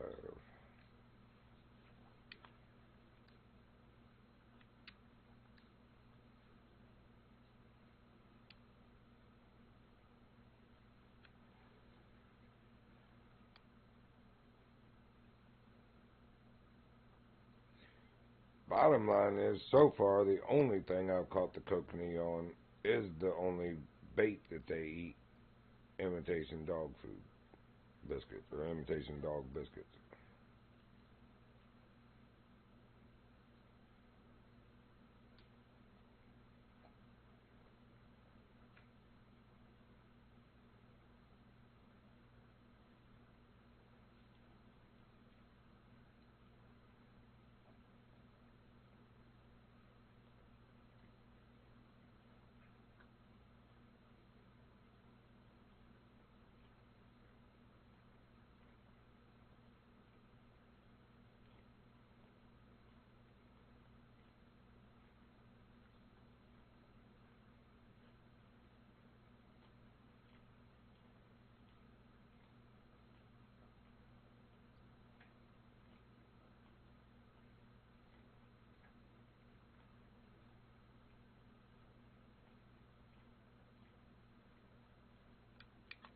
Not on the 5-spoon.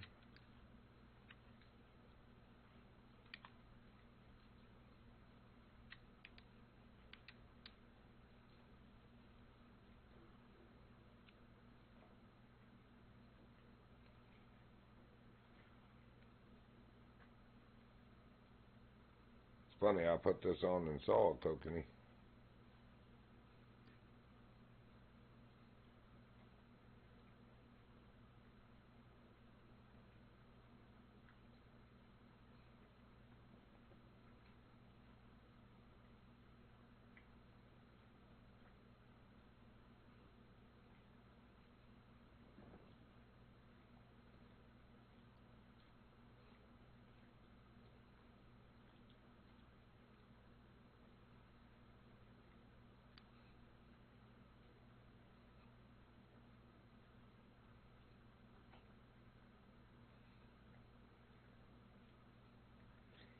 Nada.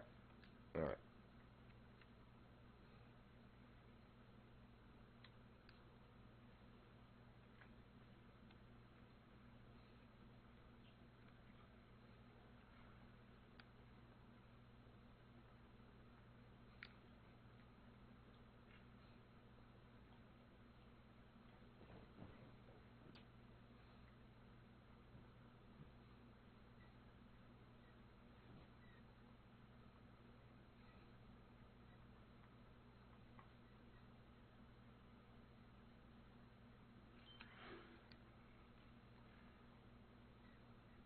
Might be 6s and 7s instead of 6s and 5s, because 6s on spinner work, that might actually be a kokanee too. If it is, that's a very nice one. But I think it's a cutthroat or something.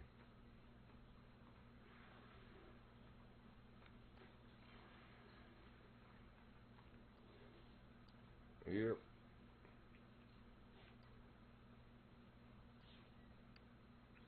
So the 6 catches rainbows and cutthroats here, today, at this time, these weather conditions. You know, I was talking with somebody last night. I don't think I've ever seen it rain in this game like it does in Hunter the Call of the Wild. The weather is always, like, nice. I've seen fog in the morning and evening, but not rain. Thank you.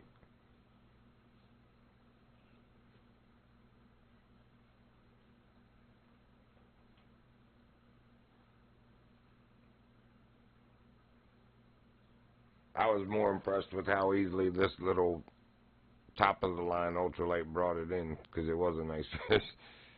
Yeah, that is weird, though, that they don't have weather conditions. But I guess, you know, in real life, like, a lot of fish just don't bite when it's raining. So they're like, well, it is about fishing, so we should probably, like, keep the rain away.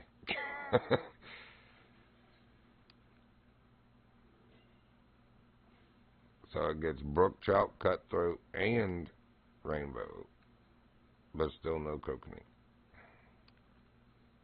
Until now. It's wishful thinking.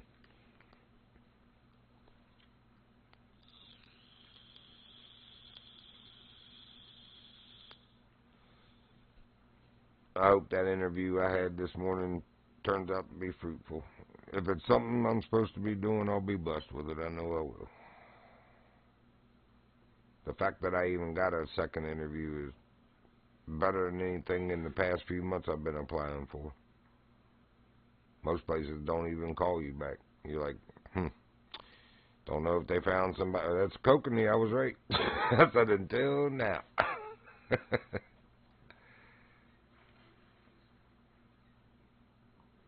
Still a daggone silver. Why won't y'all hit the 5 then? At least it was a kokanee. Thank you, Lord. Oh, nice. On Twitch? Tell him I said I appreciate that. Or when I see him, I'll tell him because we're friends in here, so.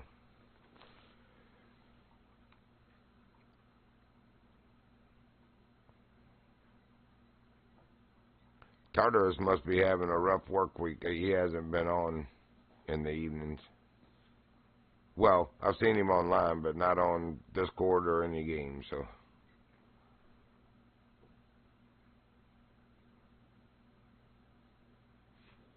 At least somebody's getting some work, daggone.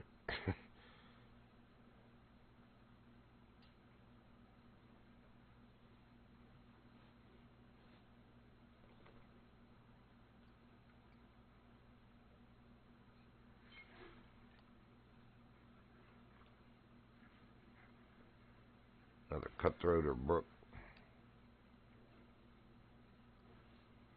Alright, so let's move on up to the actual kokanee spot.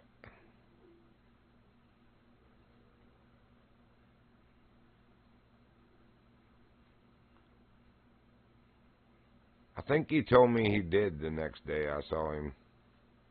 Because I hadn't seen you. It was after I had fell asleep or something in my chair. Well, actually, I laid on the bed, but either way. I had fallen asleep and missed you that evening, but I saw him the next day, and I want to say that he said he finally caught it.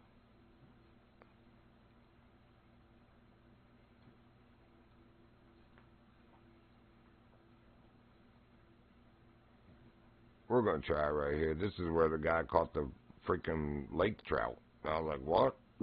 In a river? Okay. I mean, it's called a lake trout for a reason. Oh, gotcha. Then maybe he didn't say that, but maybe he told me he got Goldstein or something. I don't even think I could go back and look at the chat because with all the chat that was in stream yesterday, that's all off the page now.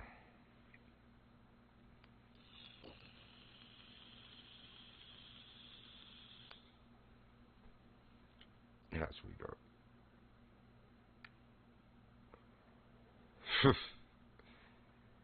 Yeah, like I said, I looked for my friends last night. Even Diesel Man and his brother Cuda Man weren't on. Or Crazy Cuda, I mean. That was from down. Oh. What did we latch on to here with this 5.5 pound line? Oh, my goodness. Oh, my goodness.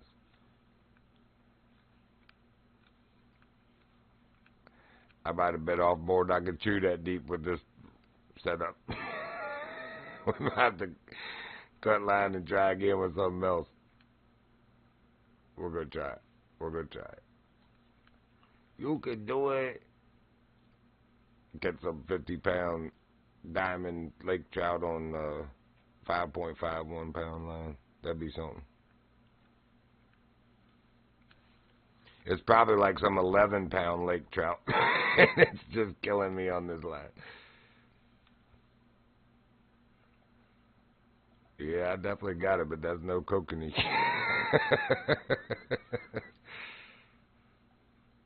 I wasn't exactly trying for the lake trout over here. Maybe I should. Yeah, I'll tell you what here, buddy. What do we have on here? We had that. Oh, at least you don't actually lose your spinner. That is a beautiful thing. All right. When y'all farted. Good Lord, dog. All right, we'll give you that. Nuh-uh. Not yet. Just hang on. And we're going to give you that.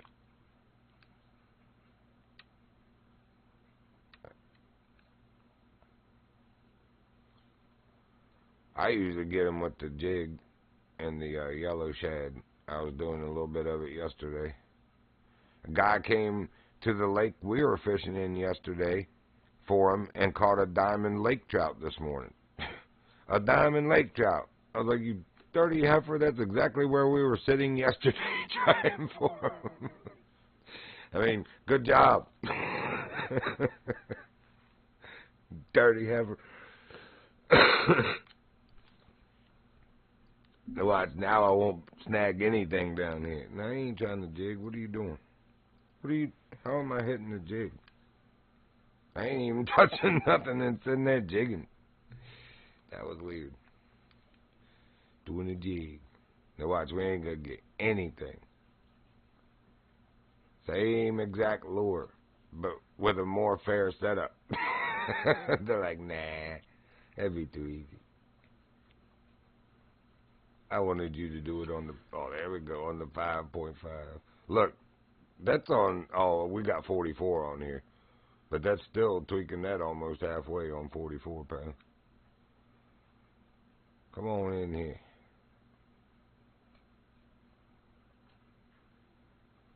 Yeah, right. Yeah, some days they're just not hitting. I've had the same luck. That's a lake trout. Look, that's a little bronze.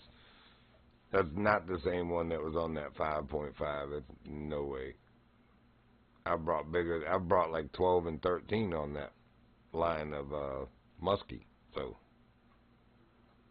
no way that was 8 pound. It had to be something a lot bigger. Well, we know they're hitting spinners over here. The lake trout, that is, in a river. I'm still surprised that there's lake trout in a river.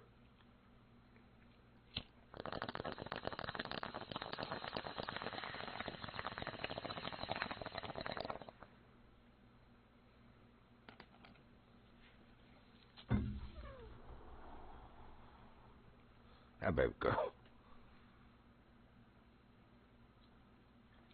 Howdy, howdy, hello. Oh, that was a not nice time to do that. I just popped that up to say hi and get a freaking strike, man. Y'all are dirty. Y'all are just dirty. You should jump in that lake and wash yourself, you dirty, filthy, you know what.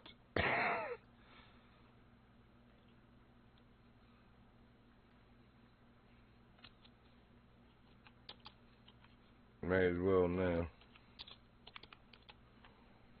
Oh. Who am...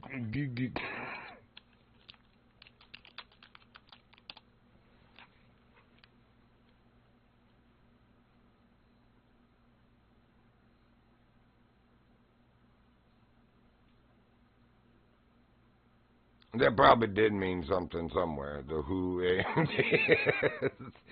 Some guy in some language like, oh, he speaks my language.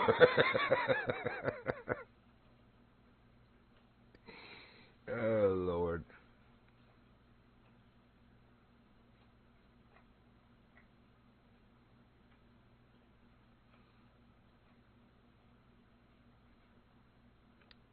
All right, let's try this again without the type screen up when we miss the bite.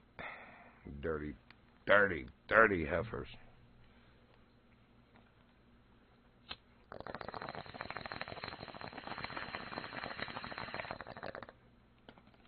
Speaking of which, I need to check one of my favorite channels on YouTube.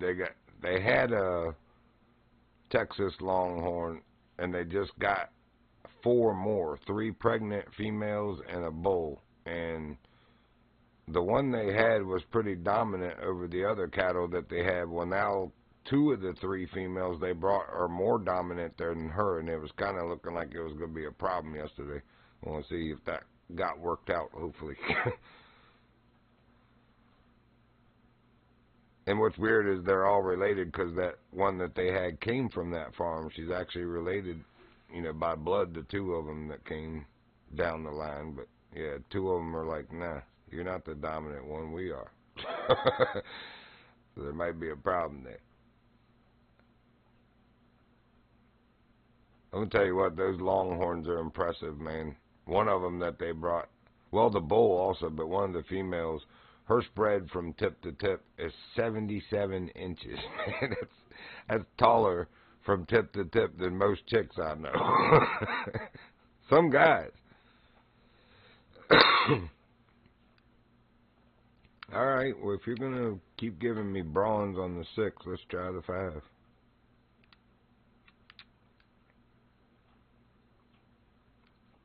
For that matter, we got the 5 spoon too.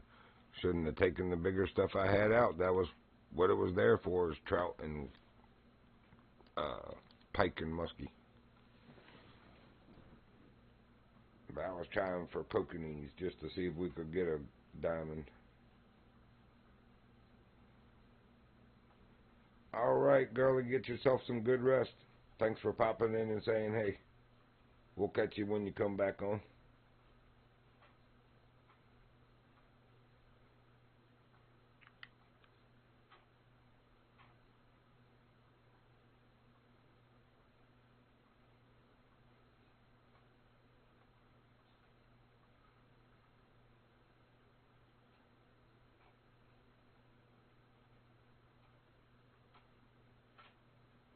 Can't believe I'm catching these lake trout on spinners. Not how that normally works for me.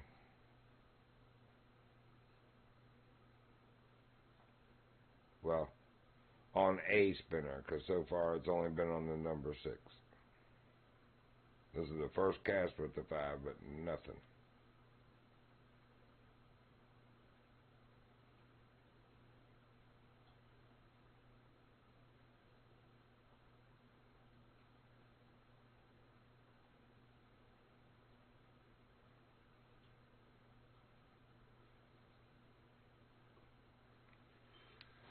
There we go.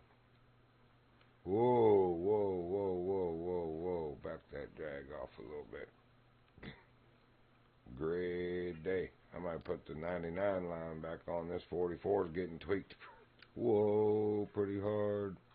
Come on, give me that fish. Well, looky yonder. That's a nice golden trout right there. Yeah, I believe I'll put my 99 back on. That's nice.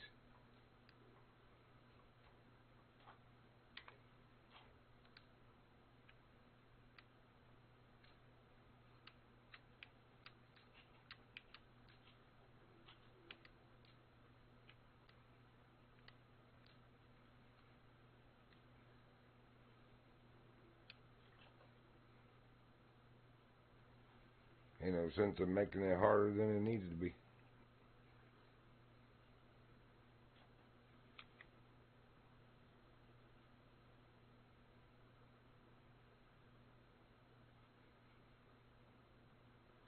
But let's do mark this.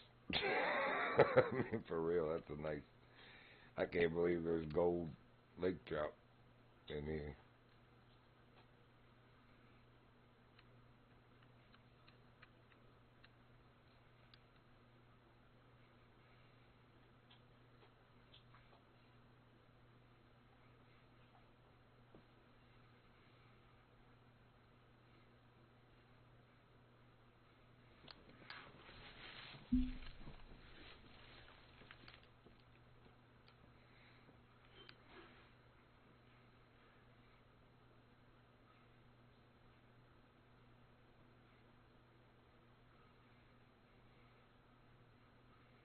Probably a bronze. Because, I mean, if 44-pound line was getting tweaked all the way with a gold, and that's not even a quarter of the way with twice that weight, then, yeah, probably a bronze.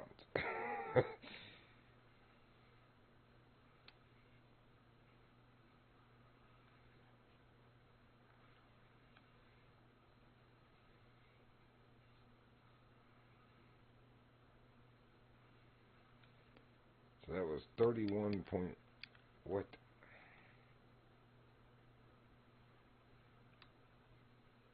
31.97. Oh. And 35.14 is my personal best before that. So we did not beat it.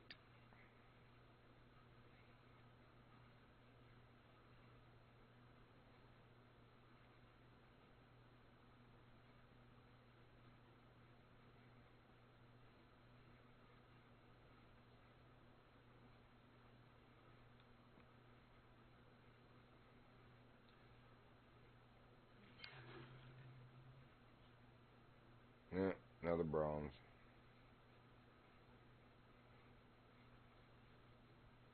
Heck, maybe even juvenile. Nah, it'll be bronze. I hope.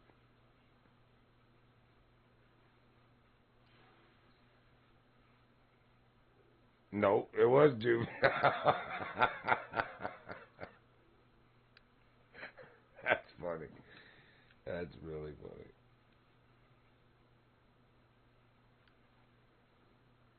Definitely called that one, though.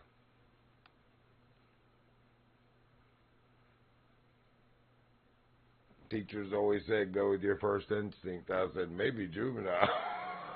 I should have went with that.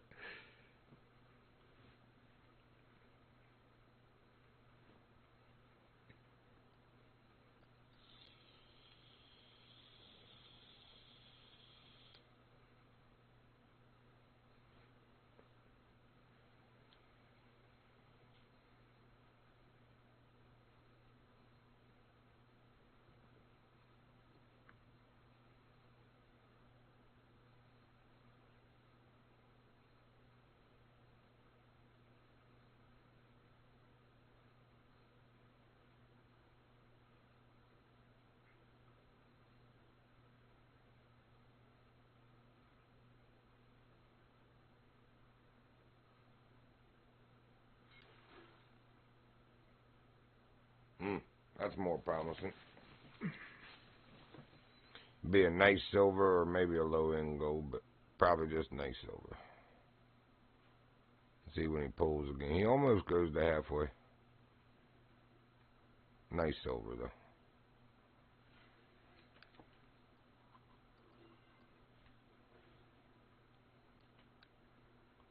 If we go halfway or more on the meter, that's when we'll get excited for gold or diamond.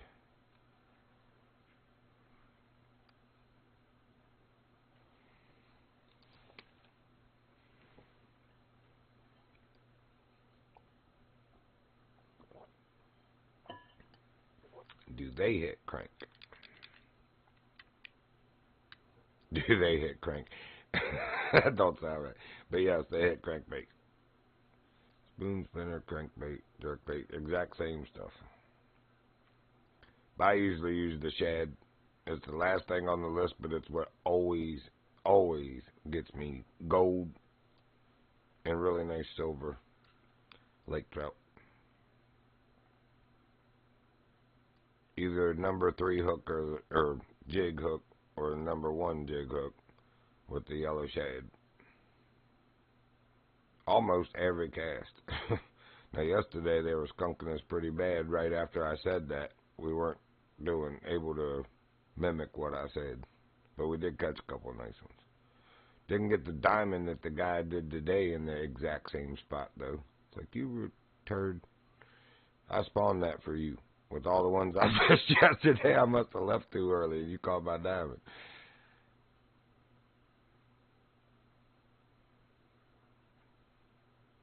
Of course, I mean, good job.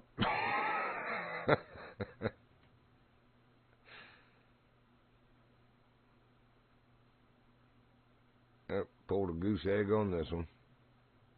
So far. Sometimes they bite at the last second. I don't think so. Oh, yeah, they did too. Goofy little bronze.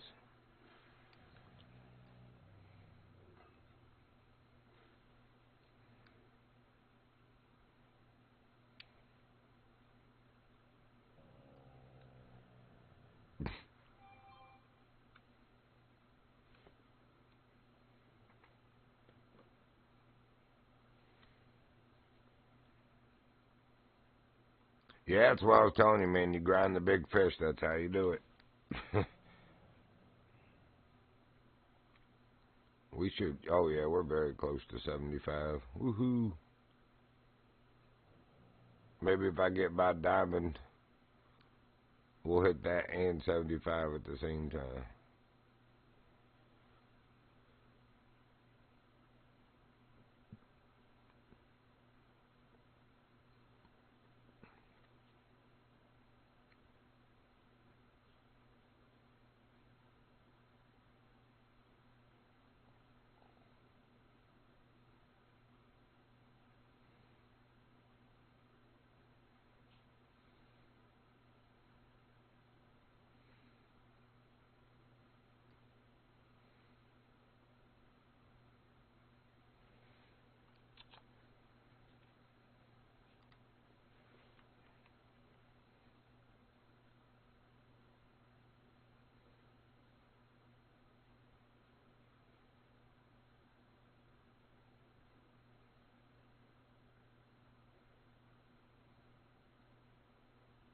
Pickle Mafia.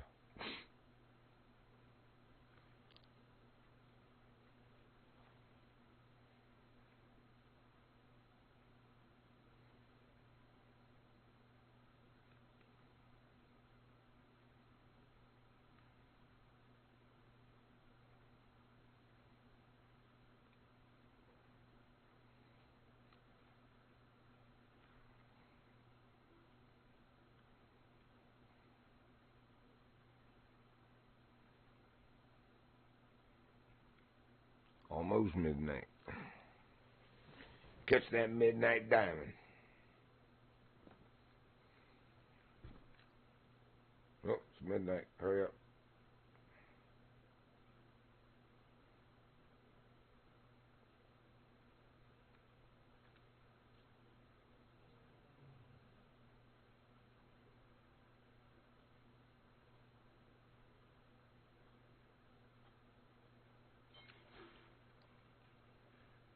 Nope, just over. At best.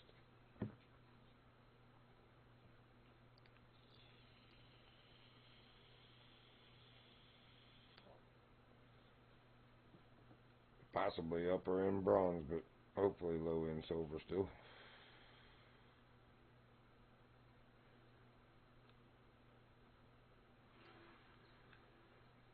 Yep. Oh, nope. Upper end bronze. Dirty heifers. Feel like we need some bigger stuff and keep going for these trout. Be right back.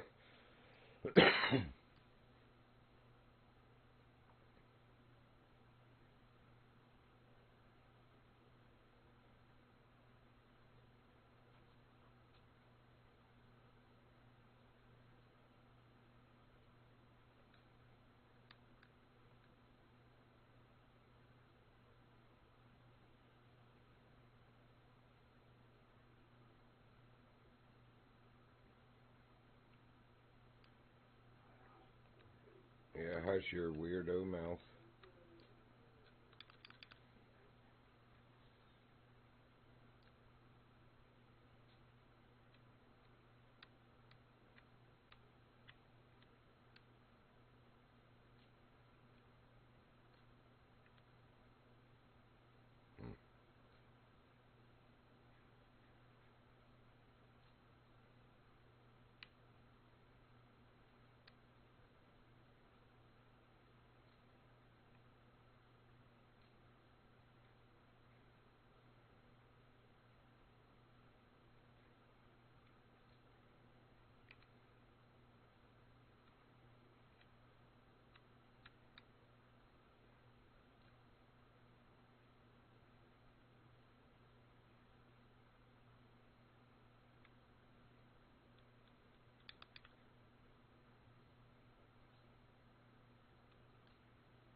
No. Yeah, the exit. See the exit. That's what I like. Weirdo.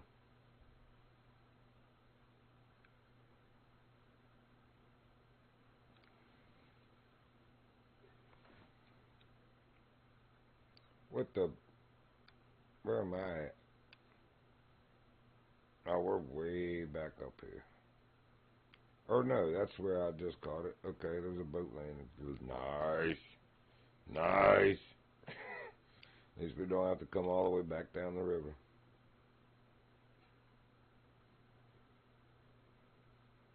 Alright, before we get there, let's just trick the game. Before we even start fishing, let's put the 4 on. Wait a minute, is that the 4 I want to use, or the spotted one? I don't remember which one came from where. We'll try this.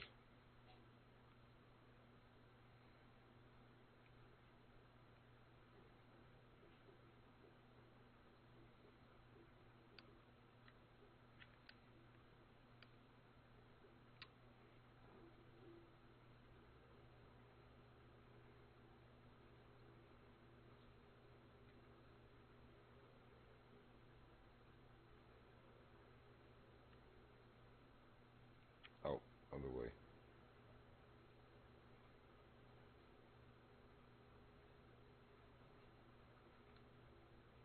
Although they're probably right here below me too. If they're in that deep water, this is the same color. They're probably in this deep water too.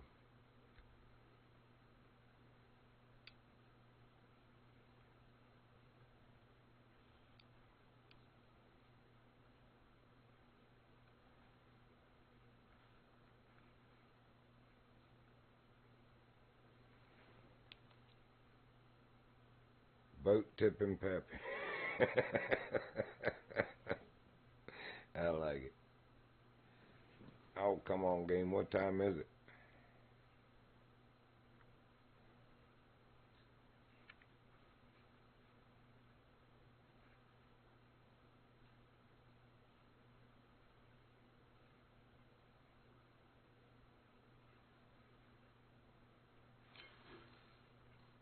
Huh? What in the world? That is not a lake trout.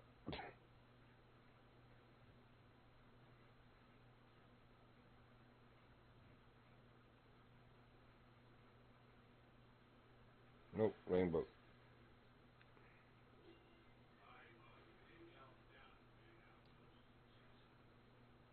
Alright. Oops.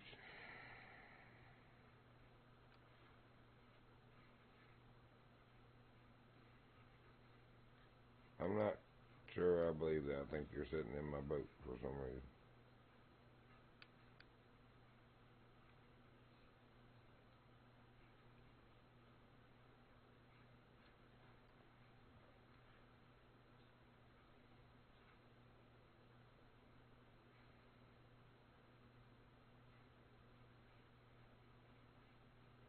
And that was on a 4 hook. He was still a silver. A lot smaller than those lake ones.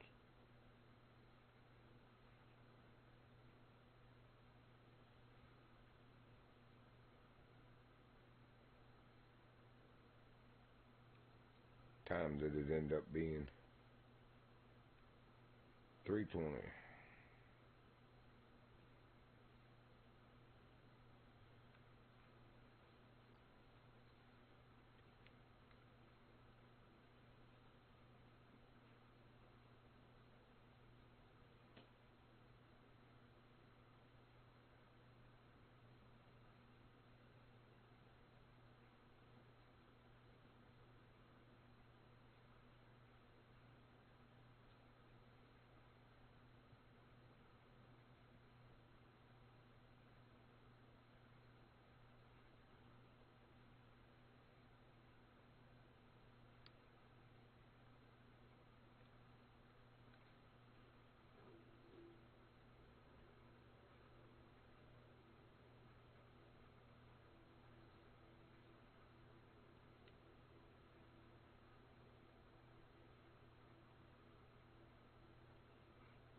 And no, I didn't forget that right there to the left is where we were going to keep fishing for kokanee salmon. I just happened to get on lake trout, and now I'm on the lake trout kick at the moment.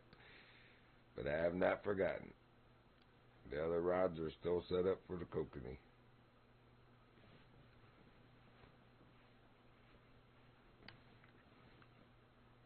But we got a gold here. We got to try for a diamond.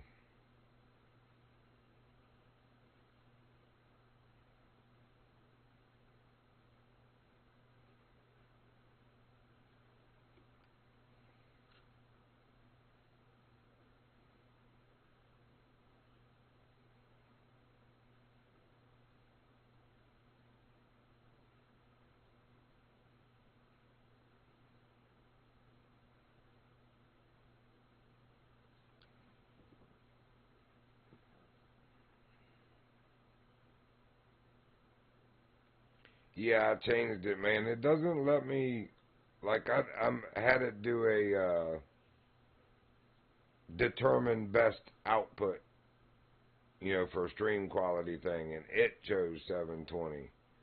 But it doesn't have anywhere where I can put, select where all of the HD qualities, like on YouTube, I can set it to where it's good from 360 all the way up to 1080.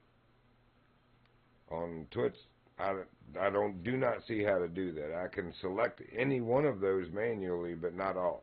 It's like, good grief, man. Kind of wonky like that. All right, whoa.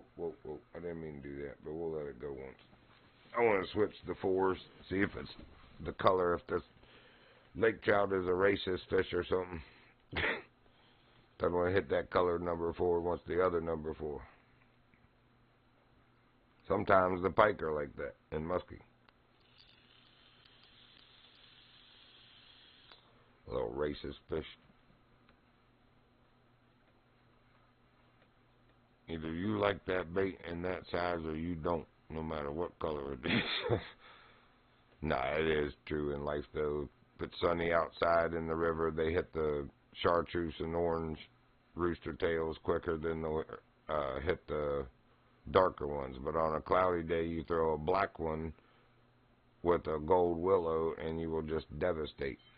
But you'll throw the chartreuse one and not catch anything, or maybe a small one every hour, that you're tricking. This is silver at best. Looks like upper end bronze still. Nope, silver.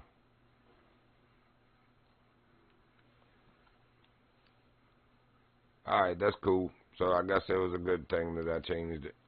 Sorry about that, man. I wish y'all would have let me know earlier. I'd have already been doing that. I was doing 1080, thinking it was like YouTube, to where people could, if they wanted to watch all the way up to at least that quality, they could. I didn't realize it was forcing 1080. On YouTube, you can select it, whichever one you want to, up to 1080. I'm still learning about Twitch, man. I definitely am not a pro on the Twitch stuff. I'm still learning about Discord. I mean, it was TeamSpeak back when we were full-time gaming. I had to go get like a bot thing for my Discord so it, does the right thing. And if people want to do the exclamation point Discord, it was working. I don't know if it still does or not, but it should be. Somebody type exclamation point Discord and see if it puts the link there for you.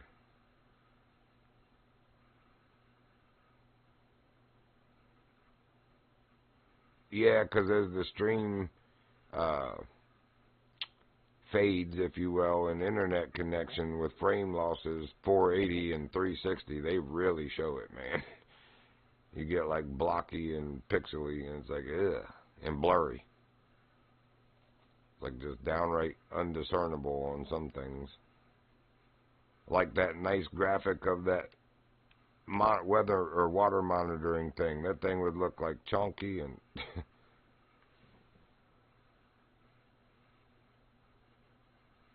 just YouTube. I'm the one Virginian on YouTube also, but I appreciate that.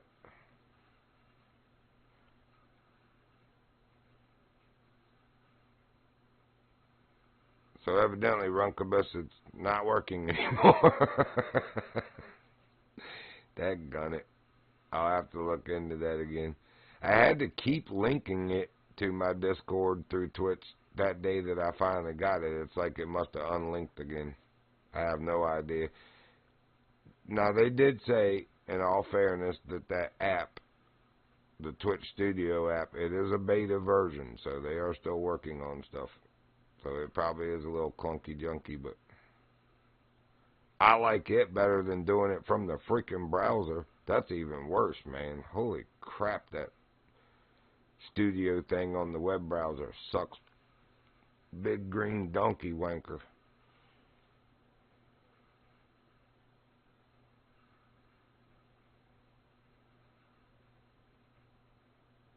I was glad they had an app. It's way more aesthetically appealing and end user friendly anyway than the browser version.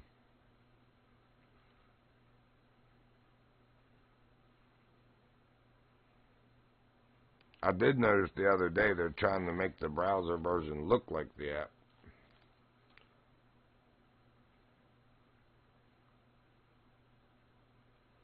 Just for fun. Since it's daylight, actually. Let's go back to that setup.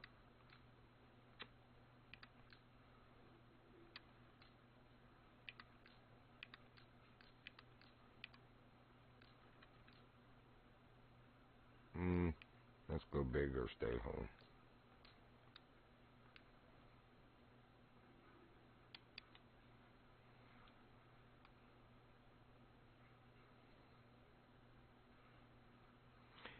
Anyone who was watching yesterday morning saw I didn't even have to start reeling. As soon as I started jigging, when it hit the bottom, strike! Two really nice silver lake trouts at the other place we were at. Well, not this time. That's alright.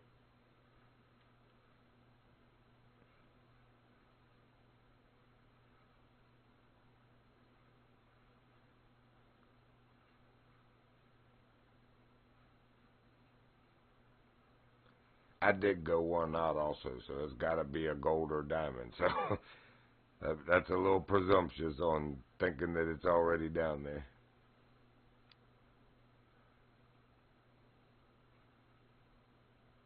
But because I'm using that and jigging, they might spawn one.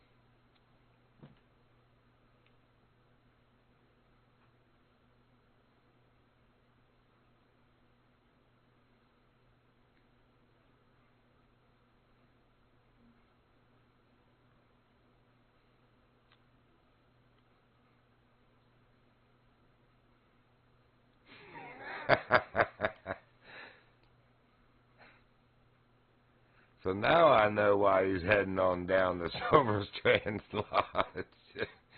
He's going to get the BATF and the helicopter crew to come get you.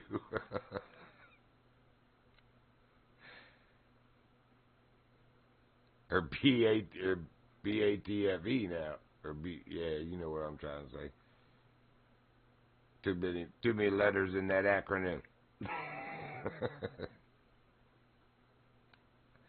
Overreaching, overstepping bastards.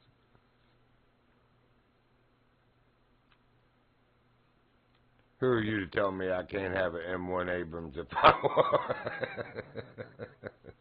With depleted uranium shells.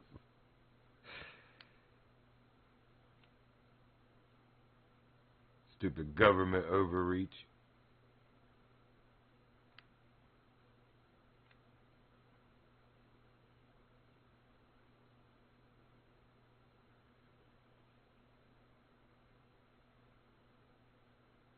Yeah, our hook size is way too big. Hold on, let's just stop that nonsense and go with the smaller one. I sure was hoping though. We won't go with a 1. The next size smaller.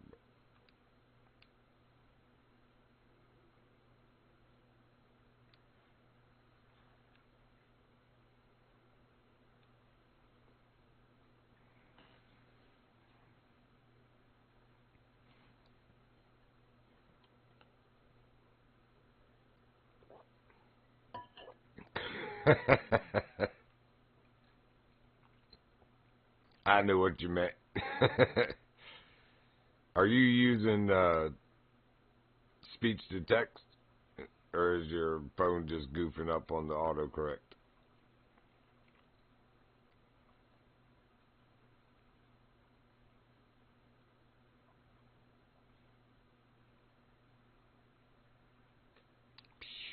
Boy, would you quit farting in here?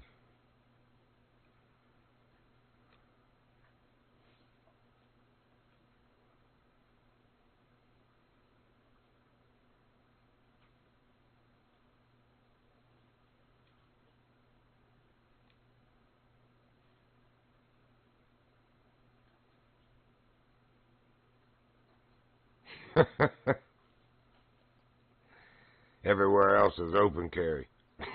I don't want them to know it's coming.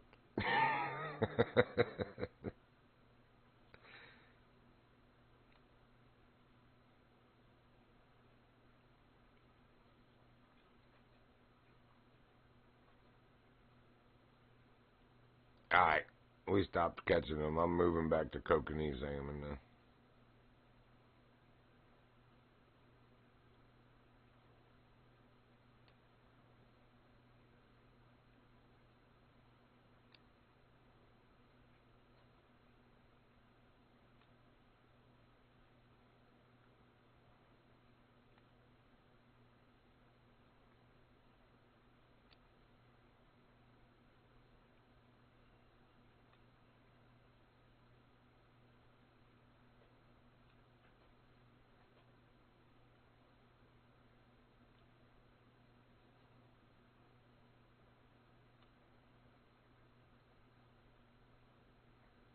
That's a shame your family's like that. I mean, don't get me wrong, I know family is some of the people that'll screw you over the most, but my family isn't that bad. Thank the Lord. They do have their little dramas, though. My dad's side of the family they have bitter resentment, and if they feel like you've done them wrong, they will hold on to that crap for the rest of their life. I'm not kidding you. My dad is gone now, and some of his brothers and sister, were hanging on to stuff. It's like, are you still mad? They're not even here anymore. So I'm not even sure what you were mad with anything valid anyway. But whatever. Life is too short to be hanging on to dumb stuff.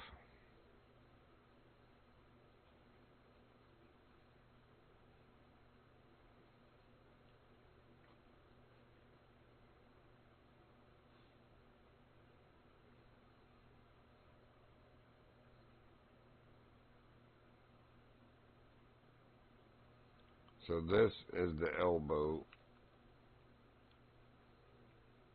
where the number one Kokanee spot begins, I believe. I'm looking at the map. Yep. That elbow, as I call it. From there, this whole stretch, they drew a line and then put the number one right here. So evidently all the way down through here, they were catching nice ones. But we still got, no, we have the wrong rod, that's why. Dog imitation, yep, that's what we want.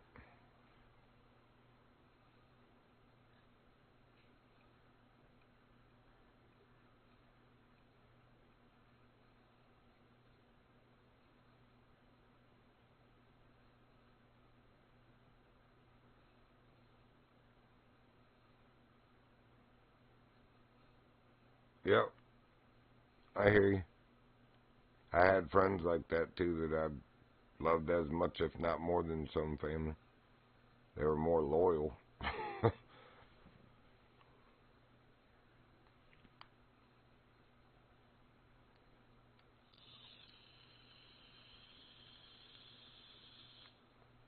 Wow. Yeah, because there's no way they could not like your daughter. I mean, I don't know. Again, I'm thankful. My grandparents and most of my aunts and uncles, when they became grandparents, when my cousins had kids and stuff, I've never seen a grandparent that wasn't elated and didn't want to spend as much time as absolutely possible with their grandkids and to spoil them. That's just how I'm used to grandparents being. Anyway, that's a daggone shame, brother. I'm sorry to hear that, because that's not very fair to your daughter. She won't ever really get to know her grandparents. That's a shame. Again, life is too short for those kind of stupid things. It's a shame that some people's character can't see past that. Or can't see past themselves to see that, in other words.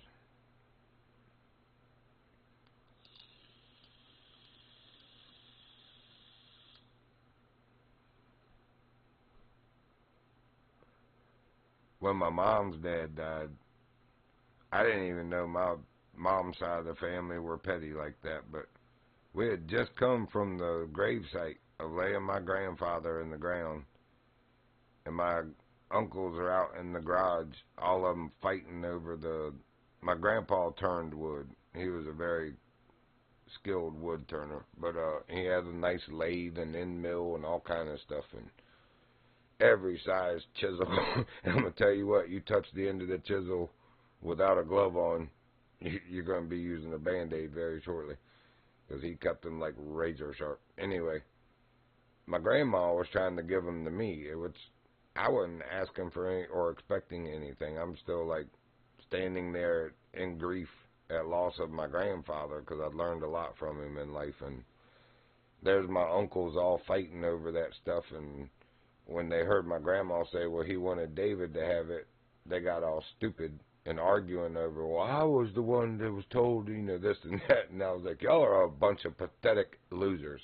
And I slammed the big garage door down, and I called my cousin on my dad's side of the family, who only lived like, 10, 15 minutes from me. I was like, you need to come get me, because I'm going to hurt somebody. I had no idea that my family on that side were so petty. I told my grandma, I don't want any of it. Just let them fight over it. You give it to whoever you want. I don't want anything. It doesn't matter to me. I was supposed to get my grandpa's guns. He had a over and under 10 gauge Damascus barrel and a side-by-side 10 gauge Damascus barrel. Those are like 1800s and early 1900 era guns. I don't care what their monetary value is, but they are very high value. But they would have gone in my gun safe. And my one uncle he got them and was supposed to contact me to get in touch for me to come get them.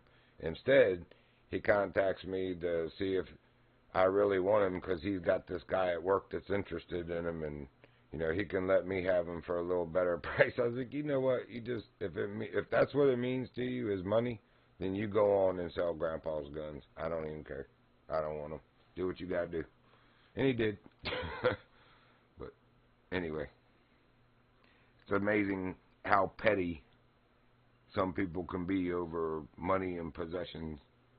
Where it meant more to me, remembering Grandpa walking through that gate with that gun over his shoulder and his bib overalls on early as the sun came up. He'd already done his chores on the farm. All the animals were fed and watered, and he went through that gate from the yard to the garden and then out the other side of the garden. And about an hour or two later, after Grandma cooked me breakfast, I'd be watching out that window, and here come Grandpa back through that gate with the gun back on his shoulder and at least one rabbit by the ears, if not two. Or a turkey, because he'd kill the turkey with that. The one side-by-side, it had a 60-inch barrel, man. That's 5 foot long, man.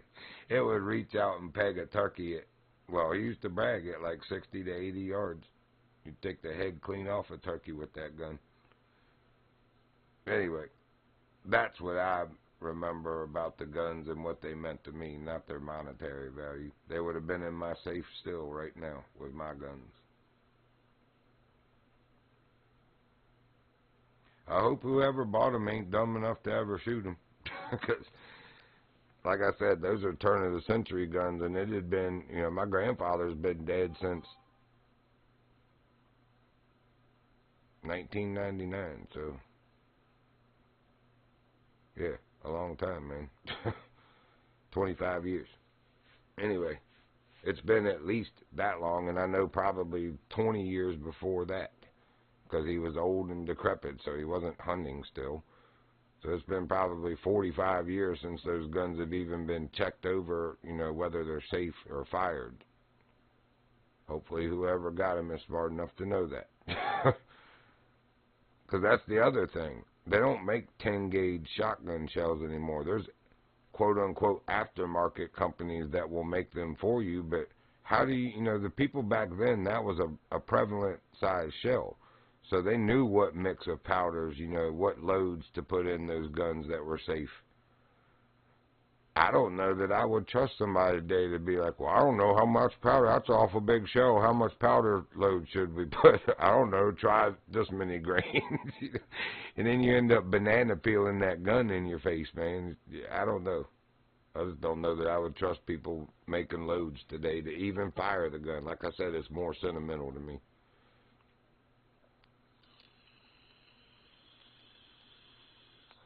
That's how I am too, man. Everything I own, I earned.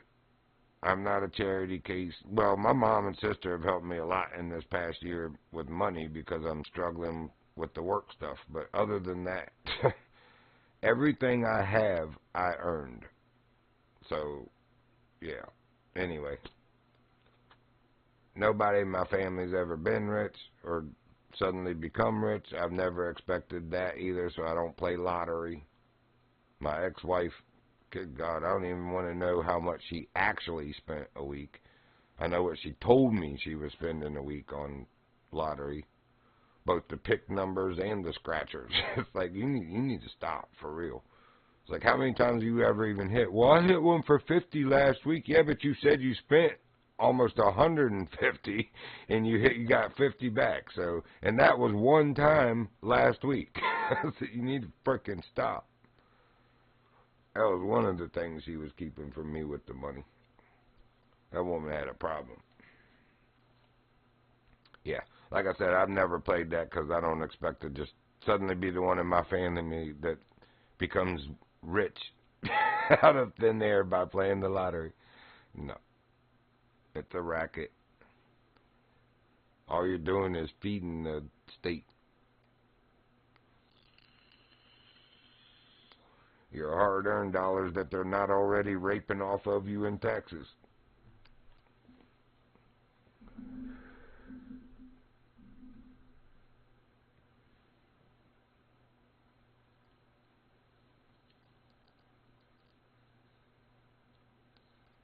Tax me on something I freaking own. What the frick is wrong with you? I'd have taxed you for even sending me that stuff in my mailbox and making me have to get rid of the garbage. Tax you for junk mail. And they thought that I owe you something for something that I own. That is ridiculous. I really don't know why every American doesn't stand up and say, I'm not, what I've already purchased, I'm not paying you personal property tax on. I was taxed when I bought it. If that ain't double taxation time and time again, I don't know what is. I've already been taxed on the purchase of it. I don't know you property tax. It's my property. It's ridiculous.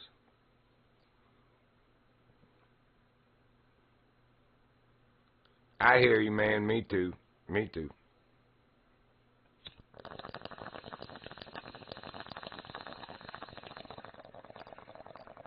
I ain't never spent no 150 freaking week on anything like that.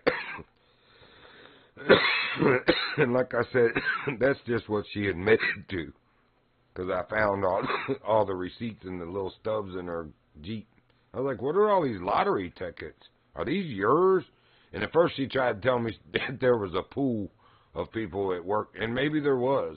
But, no, you were buying all those. They weren't. Why would they be in your car if they were other people's? That don't even make sense. Who do you think you're trying to pull the wool over?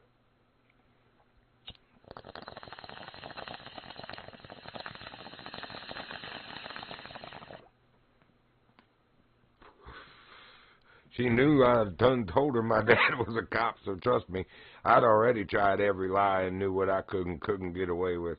You're not going to trick me with anything. Not at all.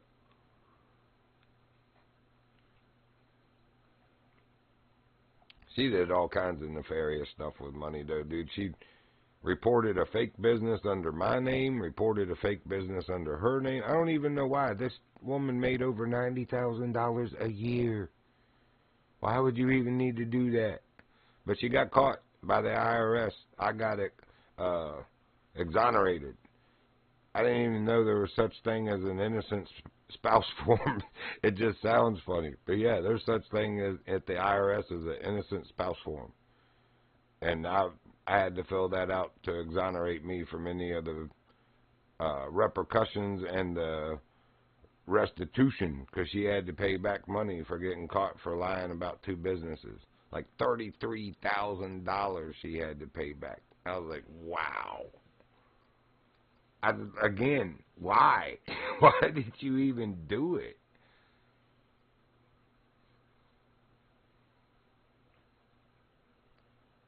Yeah, you're right. They don't. I was reading what Runkabus was saying, too. Right, I hear you. Not on lottery. Now, I almost got myself in trouble. I lived in Indiana for a year. I was working I was working third shift all night long at this freaking, I don't think they were at Exxon. It was Mobil. It was a Mobil station. And it was friends of my ex-wife's, she was from there. And it was friends of hers from high school that owned that gas station. And anyway, I didn't realize that you weren't allowed to play scratchers from the place you were employed.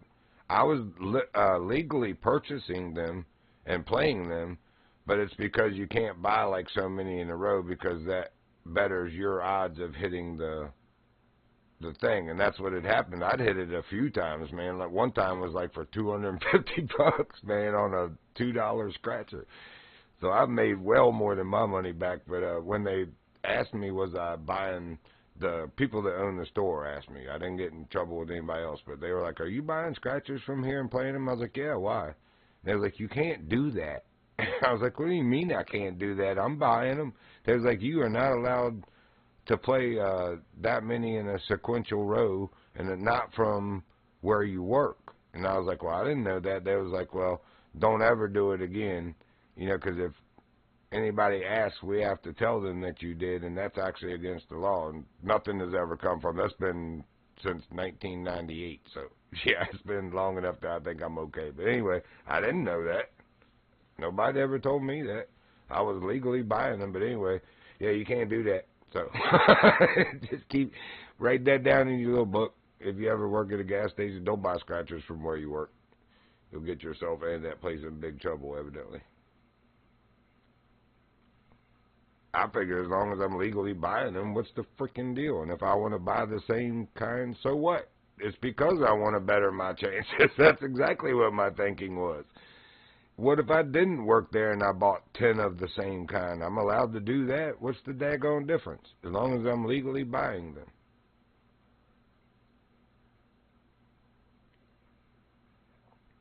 Of course, I'm going to buy 10 of the same kind, because if your chances are 1 in 5 or 1 in 7 of winning, 10 gives you a chance of hitting possibly twice. If a couple people haven't hit before you, you just don't know. But anyway, yeah, you're not allowed to do that, evidently.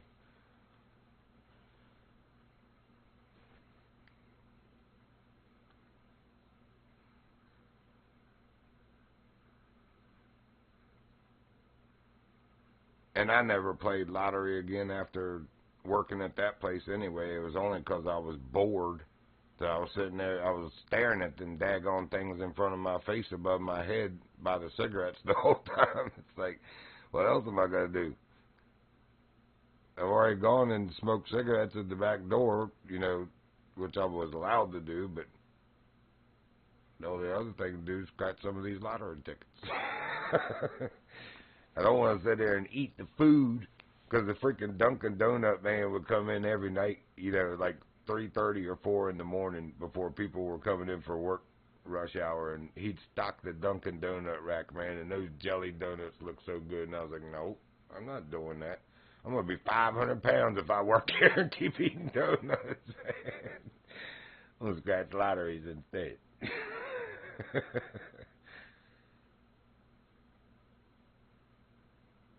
Man, we're not getting any salmon.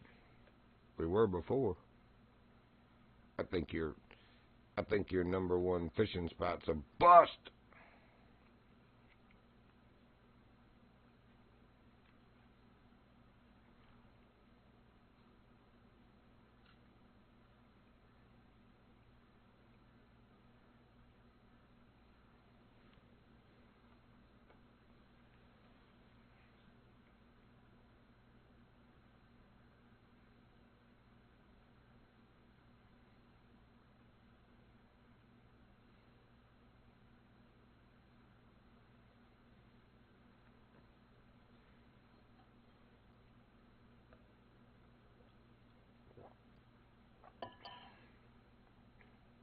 Yeah, I could see that. That's actually one of the things they said, that by the sequential numbers of them, and I could see it when he said it. Like if I was the store clerk, I guess you could say, cashier on duty, when someone purchased one of those and came right back in with a winner, I would know that within the next 6 cards, if it was 1 in 7, that there would be one winner. So after he explained it, I understood it completely.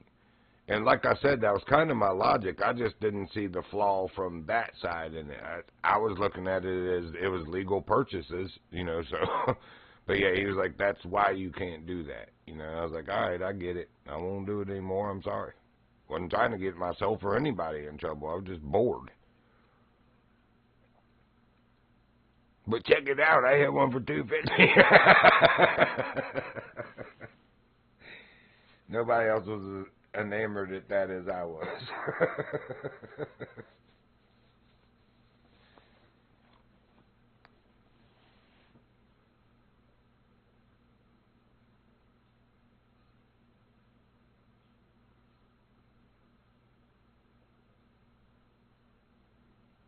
I dealt with a lot of the freaking cops on that shift too, because it's like they didn't have nothing better to do either at that time of night, and the store owners gave the local cops free coffee, so they were in. I had to keep coffee in the machine all night, keep it clean over there, and deal with their smart aleck attitudes. They'd come in 2 or 3 of them, and they'd be huddled over there talking to each other but gawking at me. It's like, you know what, you can get your coffee and go on, because see that no loitering sign? By law, as long as it's posted, you can't loiter, and you're here supposedly upholding law, so uphold the law. Carry yourself somewhere else.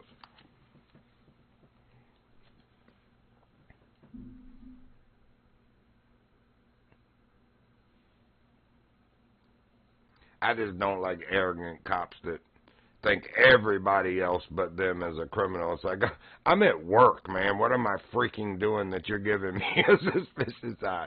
I'm actually a law-abiding citizen and a responsible citizen that goes to work and pays taxes. I'm not out on the road at 3:30 in the morning doing something nefarious. So, yeah, I just don't like arrogant cops like that. For a while, when we were growing up, my dad carried himself like that. It actually caused me to lose a little respect for him as a cop, because it was like, come on, man, not everybody is a bad person, and you know this. That's just what they teach, or how they teach you to think.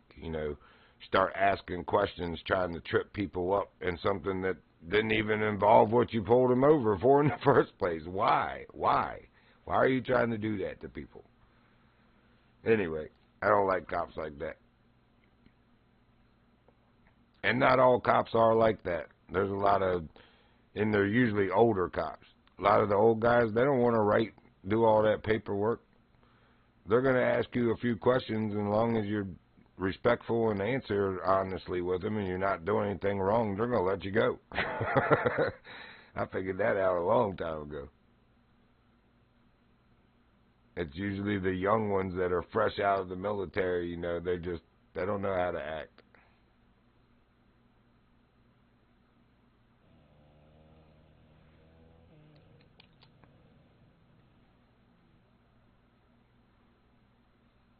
Yeah, you're right. They'd had to finish their coffee first. It's like, well, we'll respond, man, but I'm enjoying this coffee at the moment.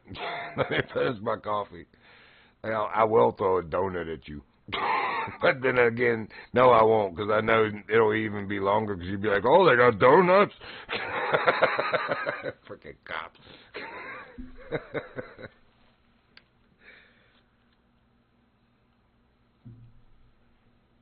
That is pretty much a stereotype. Out of all of them that come in there, I never, well, maybe once, one or two of them, and they weren't fat by any chance. They were fit people that probably work out hard and figure I deserve a daggone donut, but you never see cops buying donuts like that. You really don't.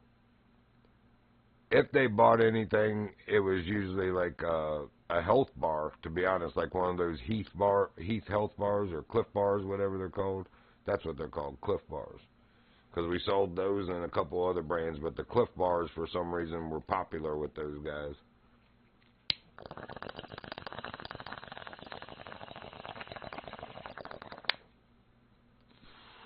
And the muscle milk. That had just come out back then, those muscle milk cartons with the protein in them. There's one dude that lifted weights clearly, and he would come in there and buy 2 or 3 of those at a time. It's like, man.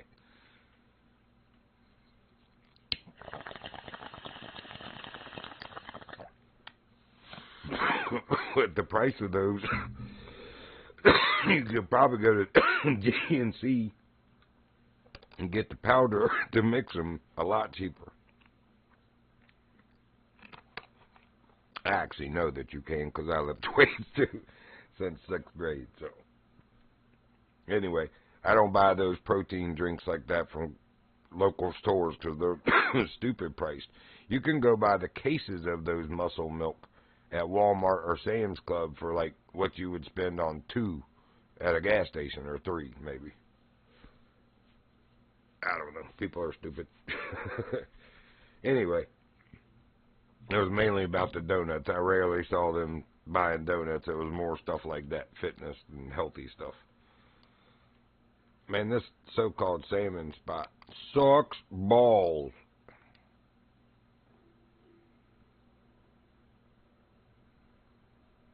Are they a nighttime fish or something? I don't think so. No, they're daytime. It's getting close to night, though. But we were catching them at night when we started.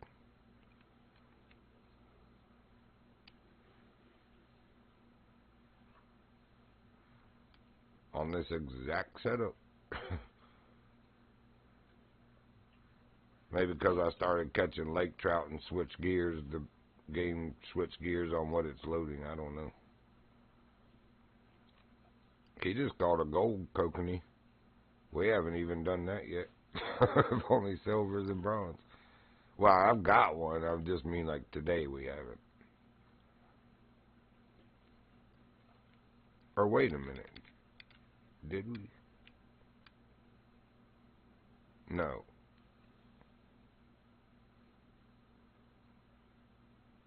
Well, the easier way would have been in the latest catches, because it would have been on this stretch of river. Yeah, and there's no gold in there. Only silvers. Even the bronzes are gone now.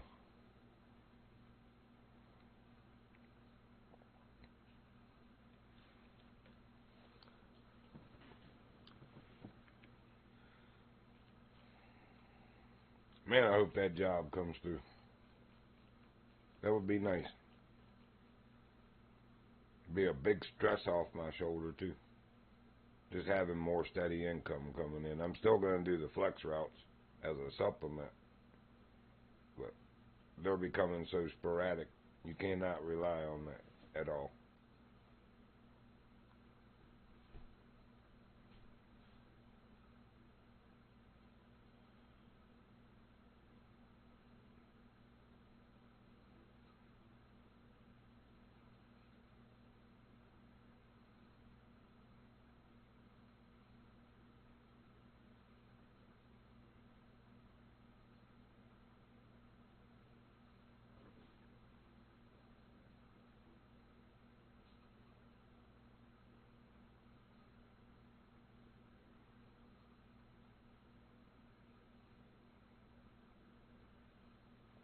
Yep, kokanee stopped biting.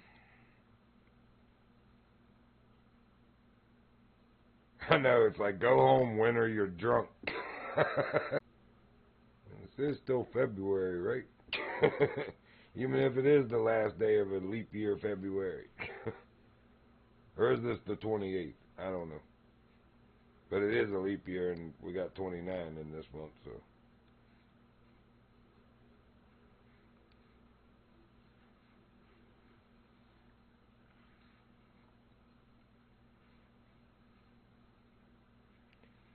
He just caught a kokanee.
Welcome back. I don't know what happened to Twitch. Said reconnecting a second ago when I looked. Must have had a hiccup. But that's why there's a 19-second delay on the stream. Y'all are seeing stuff 19 seconds behind when I say it and do it. It's so that it can catch up again and not lose total connection.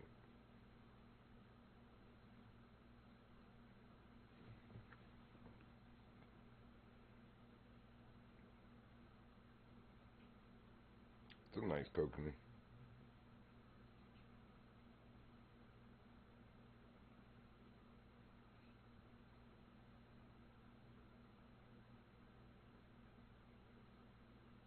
Yeah, that's crazy. I follow a channel.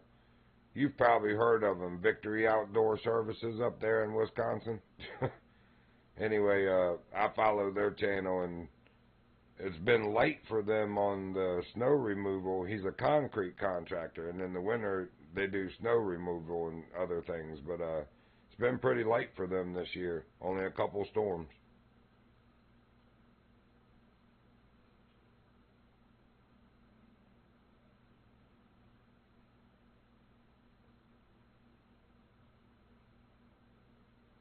I come from a masonry background also. That's why I watch that channel. But they seem like pretty good guys. He's a good family man also. His name's Ryan, but they're from up there in Wisconsin also. Up in Cheese Land. Evidently.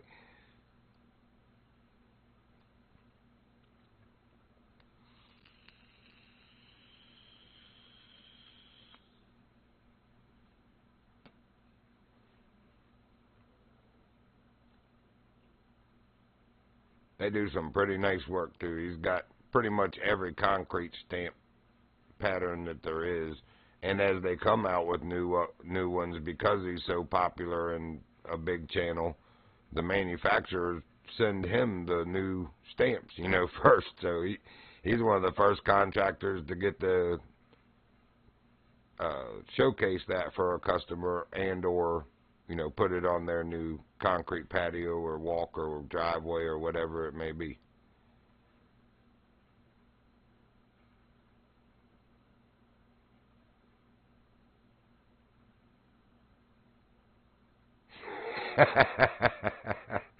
Yeah, you know how stereotypes are, though. I've always heard, there's the Green Bay Packers, and it's because they pack cheese or something. It's like, oh, I didn't know they were. And don't they, in their nickname, Cheeseheads or something like that? I've seen it football games where they wear the big triangle cheese thing on their head. It's like, what? No. Even if I was a fan, I would not be wearing a big cheese thing on my head. No. Now, if it'll catch me some of these fish, I'll dunk my head in here with a big cheese thing.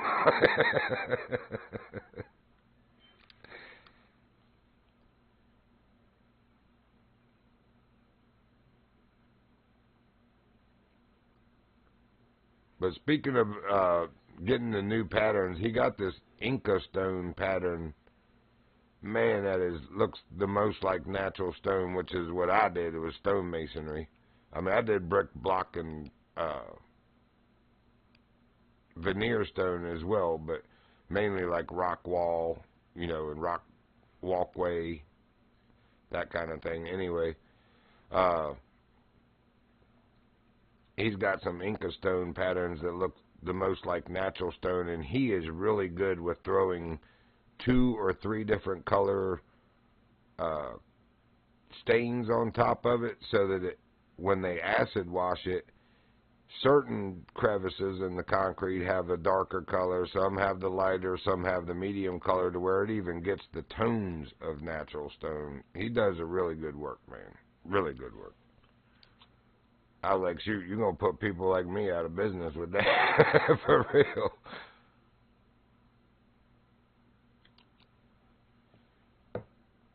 Because concrete lasts longer than, masonry work anyway. Mortar fails. Reinforced concrete lasts, 10 times as long. Anyway, you start getting the patterns of natural stone like that and reinforced concrete, why would anybody pay for stone, that they're going to have to pay to relay?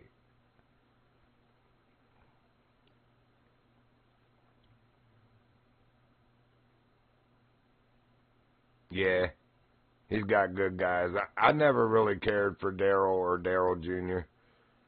A lot of people like them. I actually was sad to see Bugs and Jade go. Jade was she was my favorite part of the start of that show, watching her bounce around in that parking lot every morning, happy to see everybody. I hated when Bugs left because she was gone. I was like, man, I'm not going to go see Jade anymore.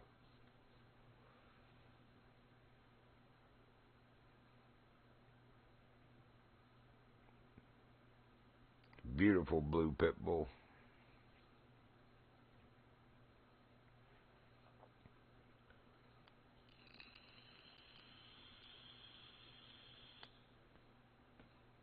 He turned into a snowbird and went to Florida, huh?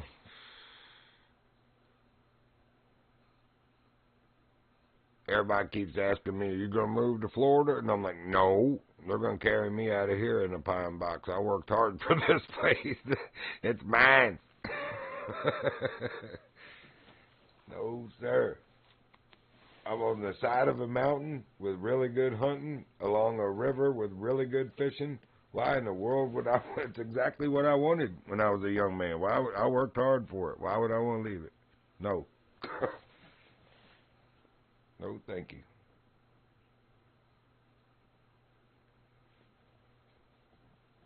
Now, if they keep logging all the trees to bare land like they're doing up on the state road, it ain't gonna be, well, it might make my hunting even better, but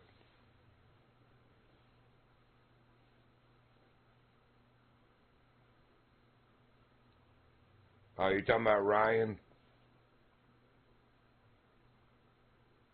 He talks like it, but he admitted that he hadn't been in a very, very, very long time. He said that he used to be really good, but he said that about a lot of things like kickboxing. And yeah, I took kickboxing too. It doesn't mean I was really good. Now maybe in my own head I was. But I ain't seen no trophies on your channel yet there, Ryan, to prove that you were some kind of kickboxer. You know, so put up or shut up. No, I do like him. He's good family man. His family is adorable. Even his littlest, Grace. When you get home and something as cute as that comes running up, Daddy, Daddy, Daddy, and grabs your leg, if that don't make you a happy person in life, you're dead already. For real. 'Cause his oldest boy, Ryan Jr., is already in college and starting his own business. And is all the way down to his youngest. They're all talented and smart. He's blessed with a very good family. I'm very proud of him. I watch another one called Das Farms.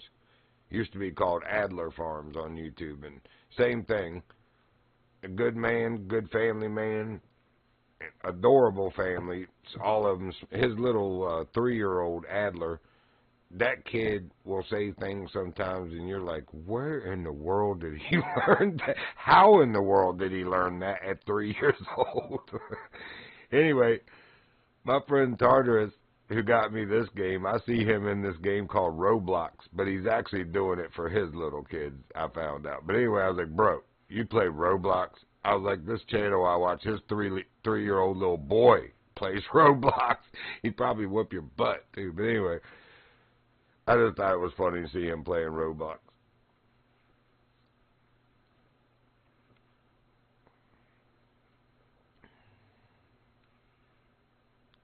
I mean, we did finally catch one, right? Did I dream that?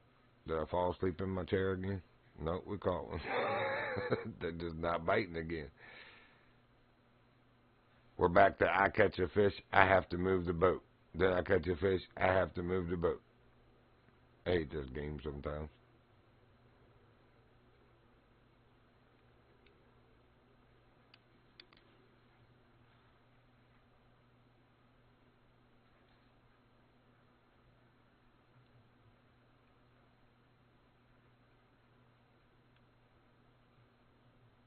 Nope, we lost somebody.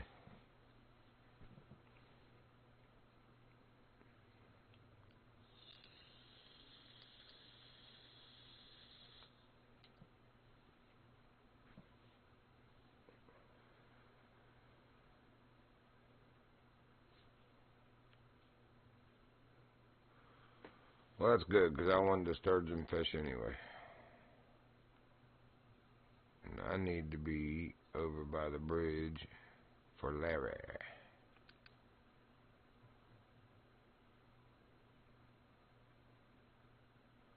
Catching what, the kokanee? Yeah, I figured if I went smaller it would probably help, but I gave up on it for now. I really want the gold or better sturgeon, because it's still silver in my bingo card. Same with the black crappie. I was just trying the kokanee while we were there.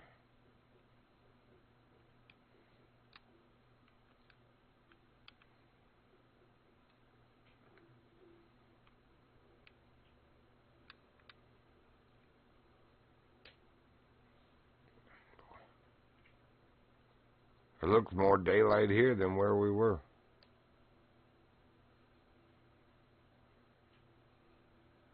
Thought maybe I went in a time warp and it was going back to daytime again.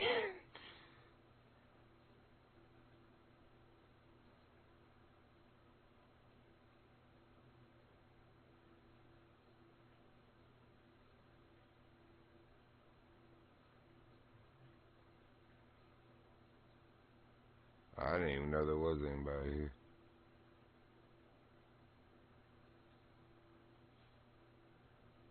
Actually, there's not. It's an abandoned boat. Good.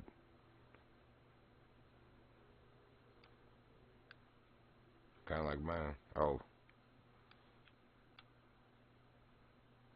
Yep, it's abandoned.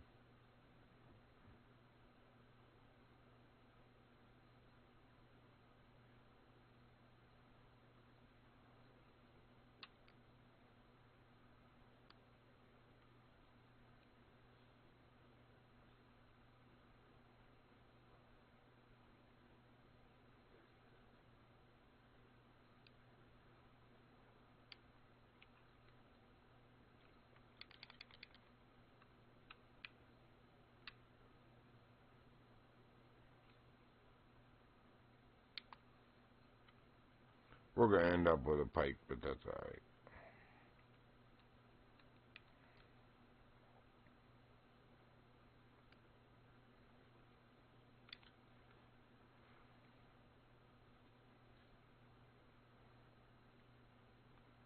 Wait.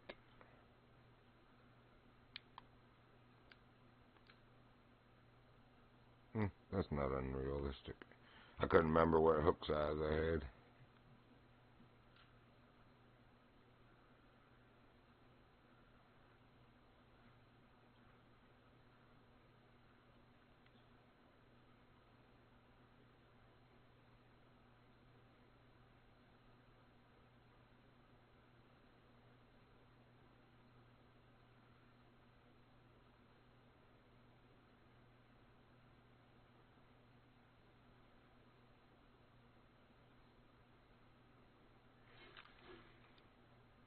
Yep, that was a pike.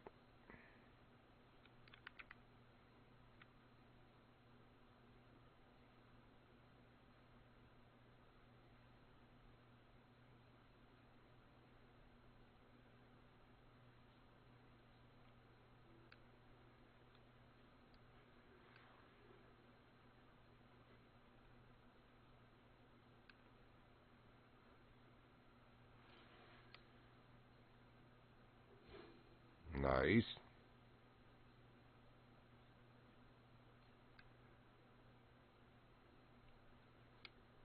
Not bad for a first catch over here.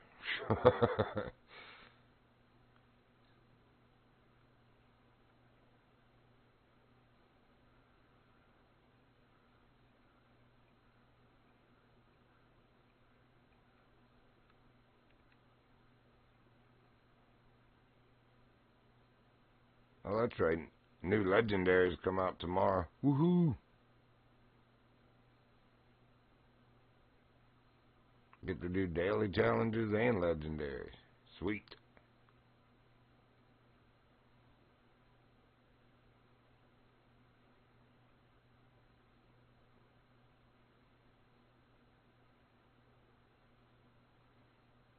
Yeah, no doubt.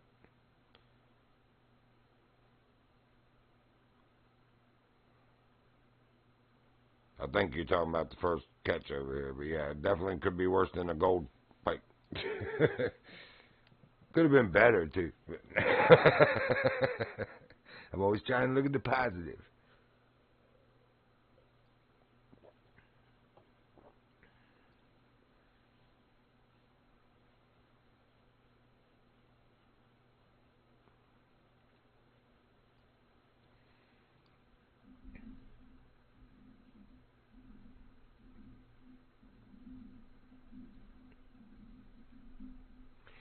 I mean, I suppose we could put the red worm on. That would separate the pike out, but whoa, I always have better luck on the wafters. That's pike again. Or muskie, one or the other.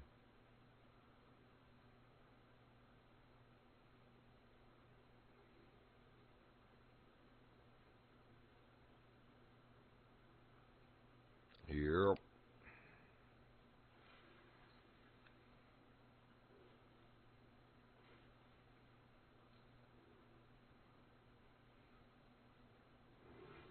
Well, there's our level up. Nice.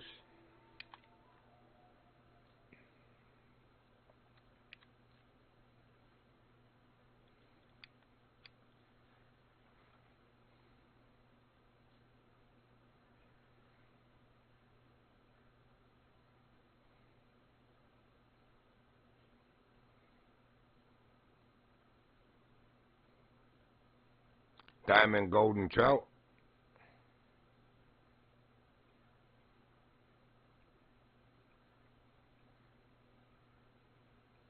And very nice, by the way.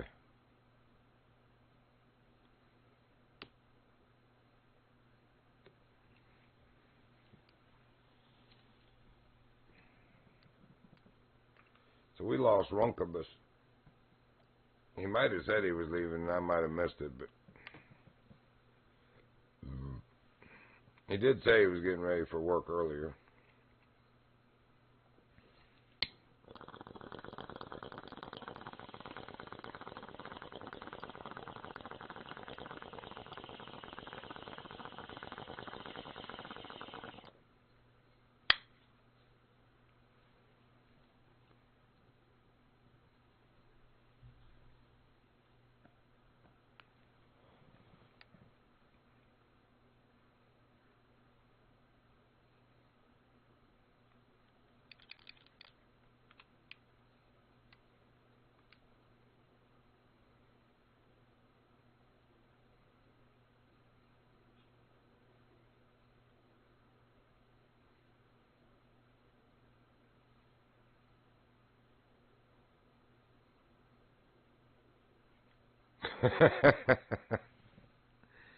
Yeah.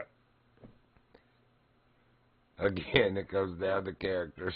Some people have a little bit too competitive a spirit to be able to give somebody congrats or something if it's better than what they've done. I might have been like that when I was younger a little bit, but probably all of us are a little bit. But as we mature, most of us learn how to give kudos where kudos are due.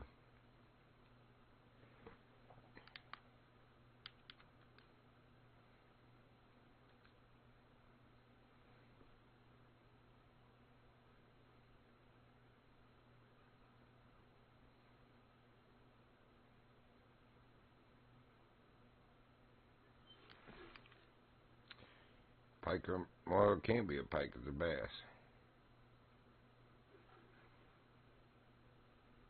Or a walleye. Nope, bass.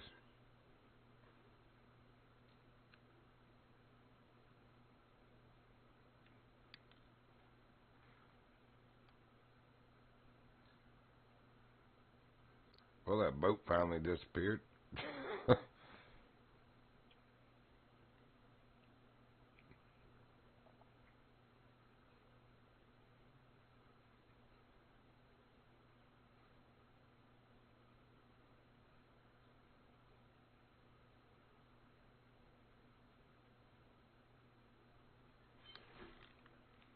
Bass again.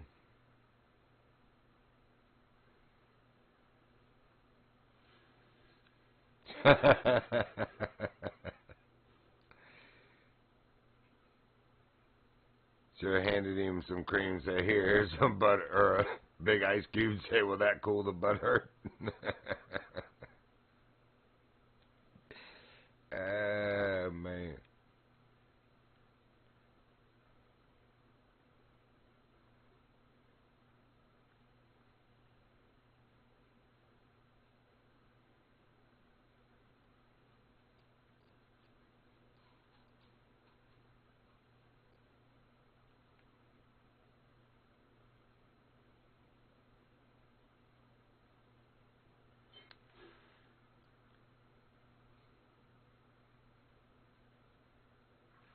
Oh,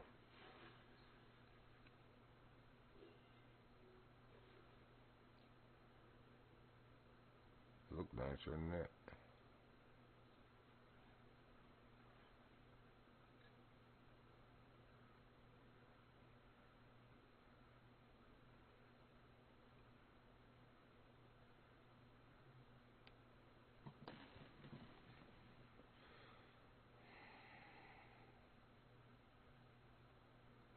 Oh, nice. Good things come to those who wait.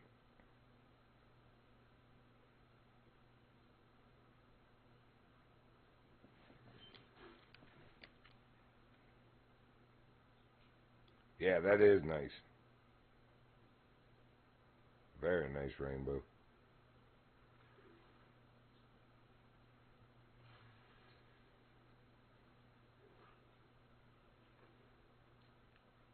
My best gold rainbow is 15.53. So yeah, 23 is 2 is very nice.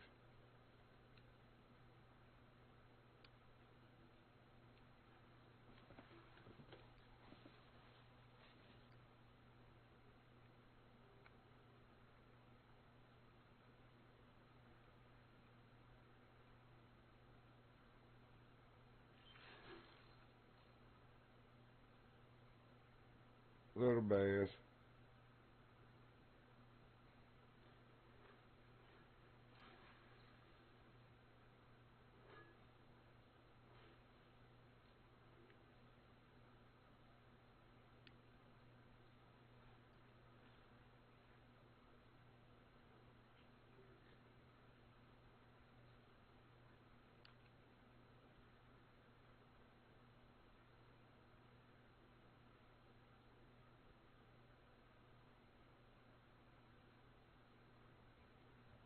Oh, there's our sturgeon.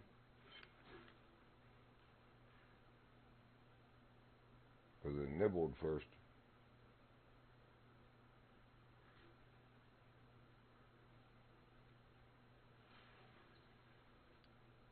Nope, catfish.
Nice. Probably that Magic Cove spot by the waterfall.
Yeah, I've been saying that too.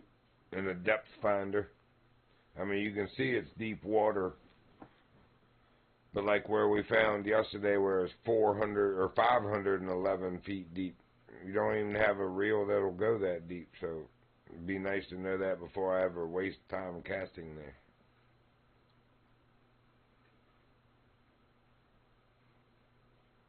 But yeah, a fish finder and depth finder would be nice.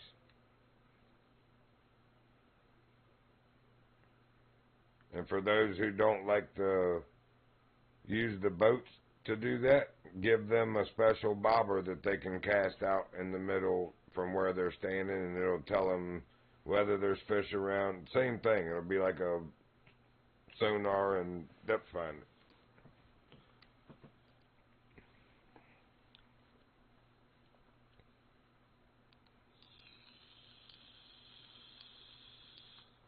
Turn around, go the other way, Bubby.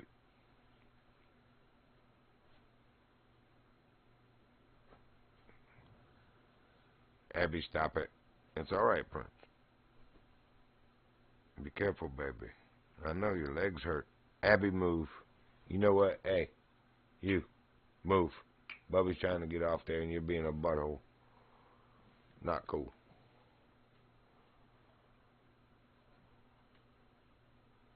It's all right, brother. Turn around. Turn around.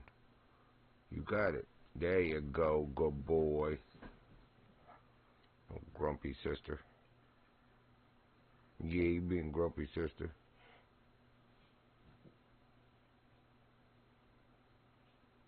No. What, they make bobbers like that? I didn't even know that. I was just an idea that it'd be an easy thing. They've already got bobbers if they could tweak one of them to be a fish finder, depth finder type, to where you just cast it out. Even if you're in the boat, cast it out from where you're pulled up in your boat, and it would tell you all that. Probably be easier to do that than to put it in the boats. And the people that don't use boats would be crying and complaining because they don't have a fish finder and depth finder. So if they just did it in a bobber, it would take care of all that.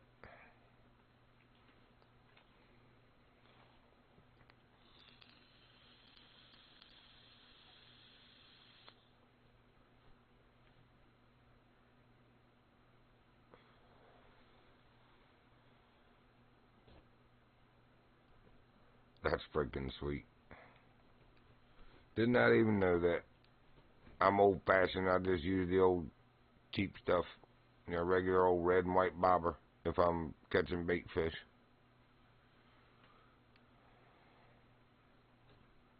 I know they're in there. It's the mill pond. They can't go anywhere. There's nowhere else to go.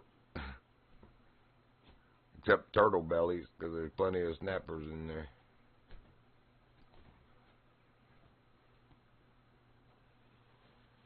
Oh, Princey.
I hear you. Well, that's a pike or a muskie. And a straight strike with no bite.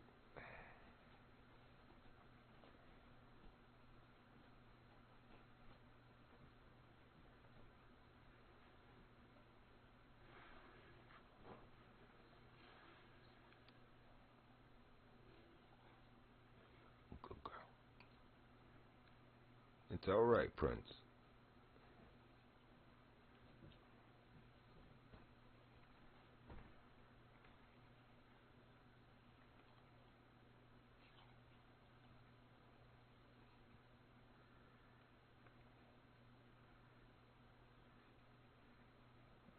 What?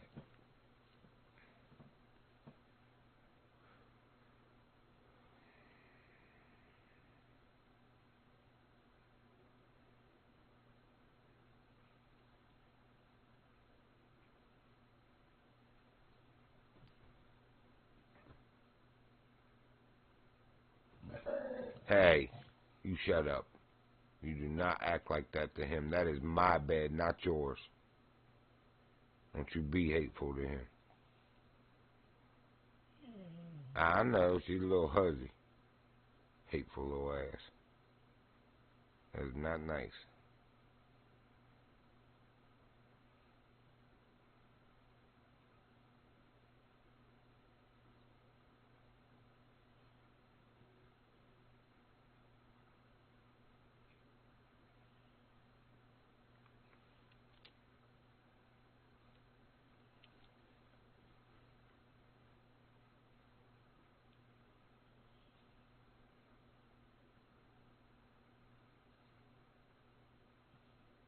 No, no,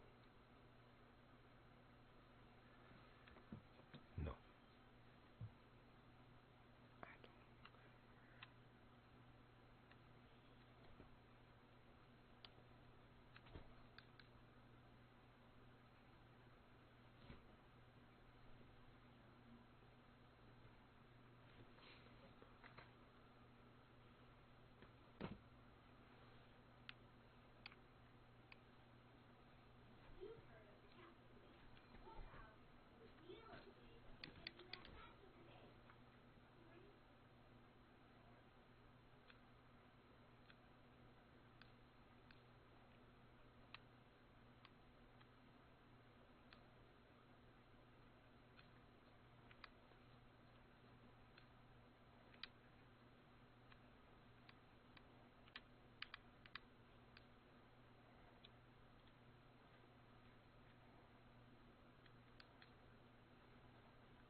over where we were catching our diamonds. Interesting.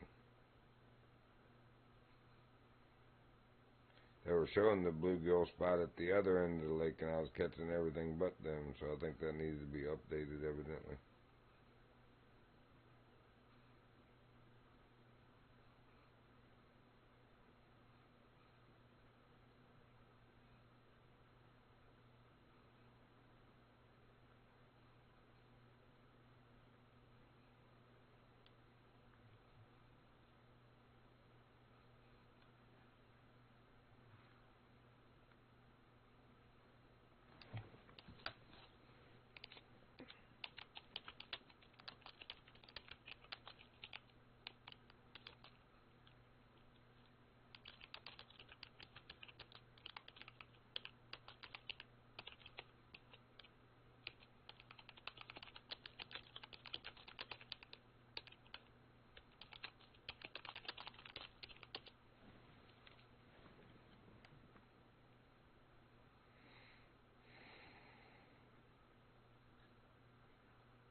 Well, we know what he's using. He's using minnow for the bluegill because he caught a pike.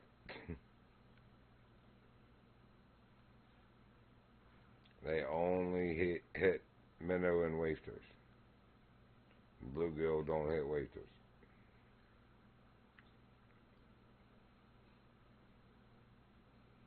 Unless he was using a small spinner and just happened to snag a pike. That could be snag a pike. That could be.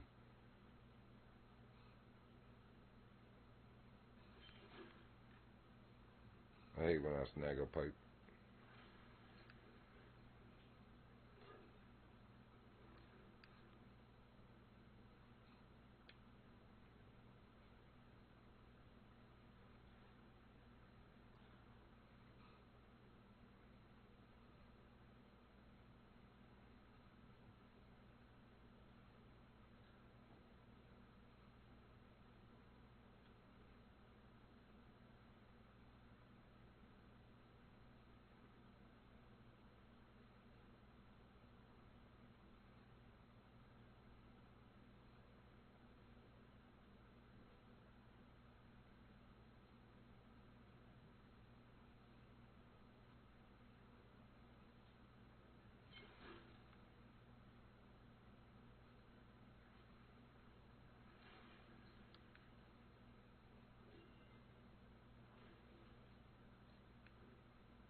some girth.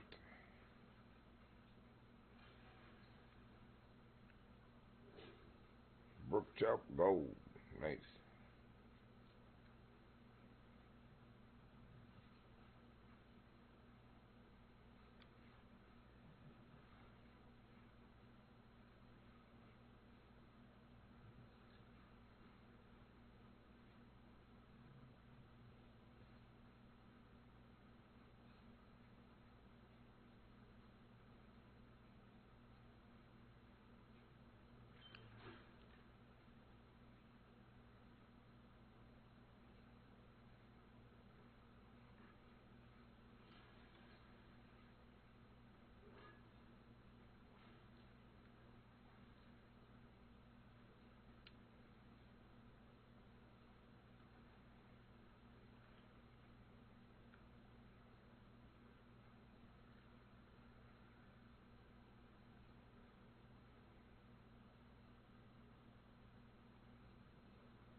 Finally a kokanee.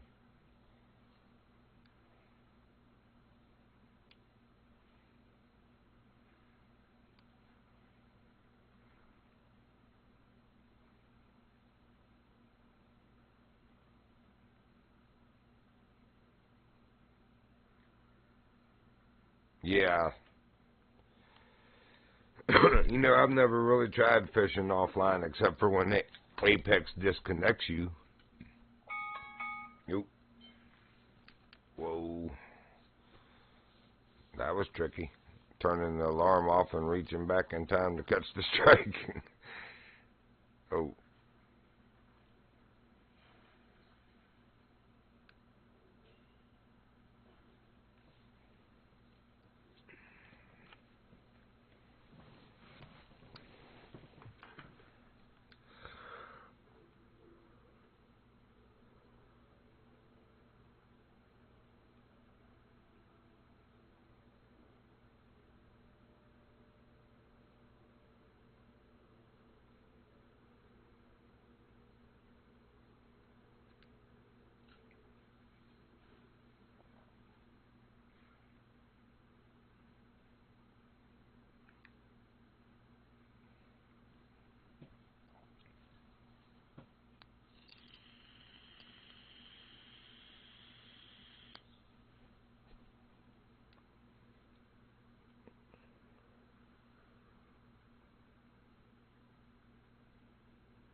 Almost bit it.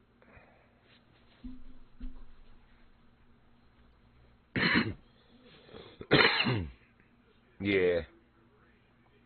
I'm just actually trying to stay online. I'm streaming, and I've met so many new people in the past week, like Runkabus, and I haven't seen him today, but Mr. Hamshanks or whatever, they usually come in and fish with me. I don't want to be all stuck up. Might get us the diamonds we're looking for, but I ain't trying to be, I can catch them just the same in here.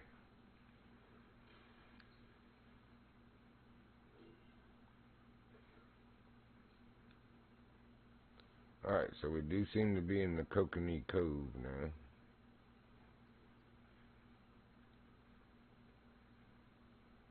It's 2 in a row.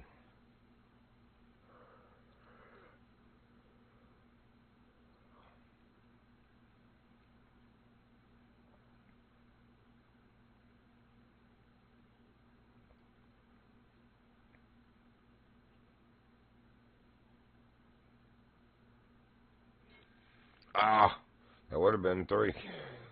He bit right too late.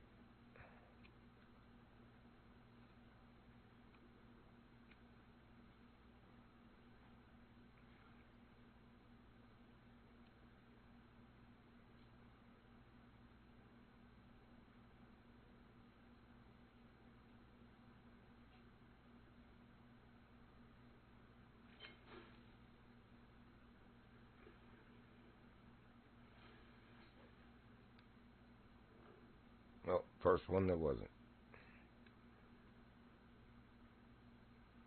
And it's because I cast back towards the bridge, probably. Instead of towards the cove where they're supposed to be.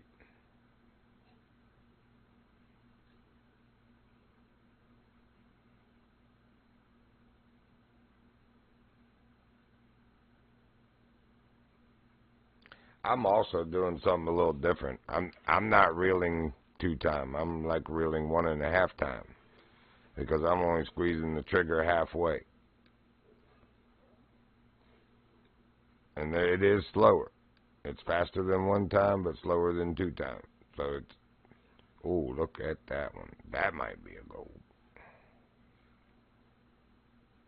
Come here, big one.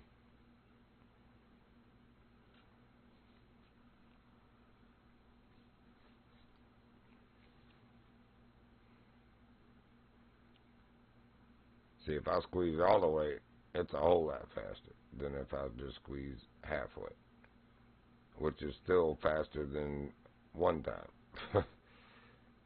So it's like 1.5 time, basically. Ooh, again, right at the end. Y'all dirty heifers, man. Ooh, y'all are just wrong. Send it.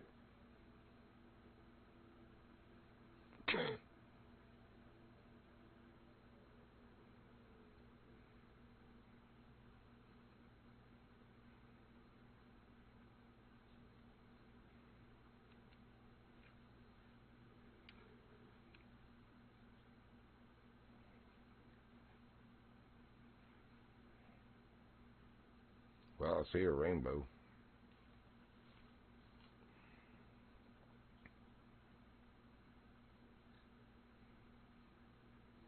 Oh, slow down, slow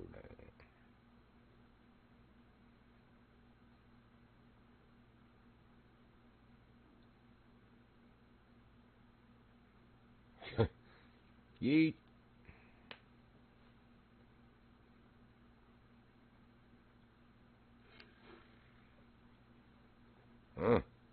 Got a little chunk to it, whatever it is.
Bigger lure, smaller fish. Love it.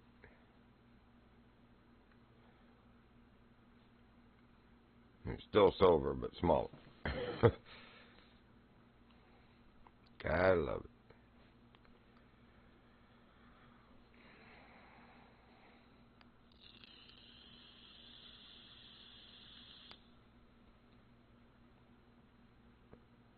I need to run to the store at the little town about 20 miles from me. I'm out of vape juice in the bottle, and I'm about a third left in the tank. So, and I need to get them some more dog food. So,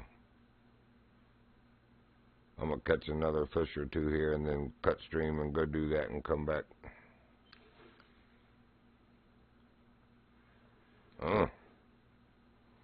If it wasn't a rainbow, it'd be a nice one.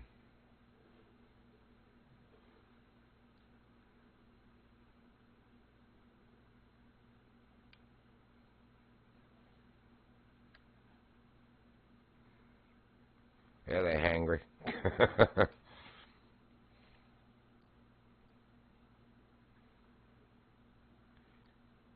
If you mean the dogs, they still got food. It's just I'm going to the vape store anyway, and they will need it in the next day or two. They'll be out, so I may as well get it while I'm out.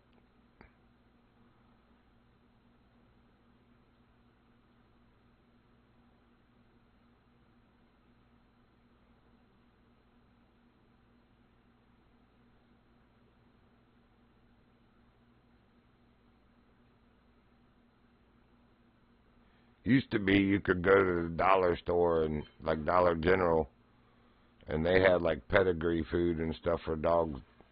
Sometimes like $5 and $8 cheaper than even Food Lion, the grocery store. Now it's everybody's just off the chain stupid price, even on the cheap brand of dog food, like pedigree. Because I normally get them Diamond from Tractor Supply. That stuff was $54 a bag. Now it's $68. Same bag of food.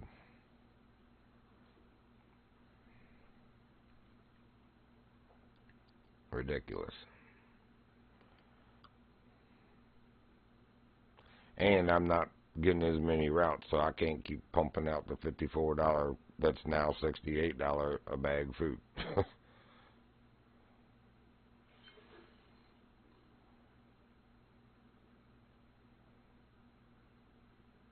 Please be something. That's a rainbow. I was going to say, please be something other than a rainbow, because that's going to be a gold or a diamond if it's a cutthroat or a brook. Or coconut, for that matter.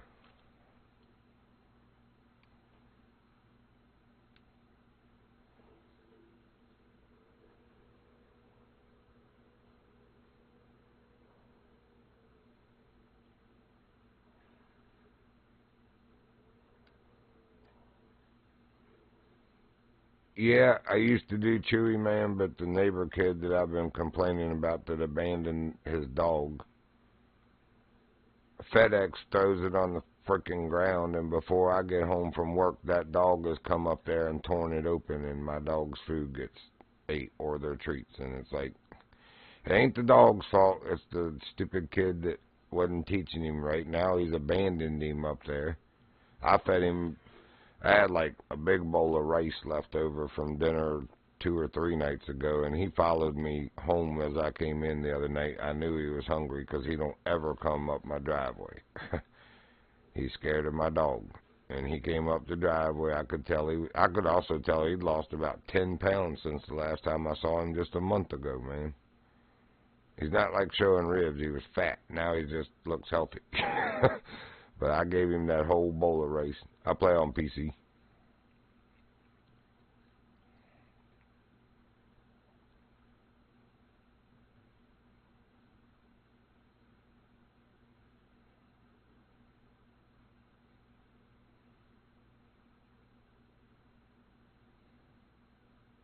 Alright, for real, last fish, and then I gotta run.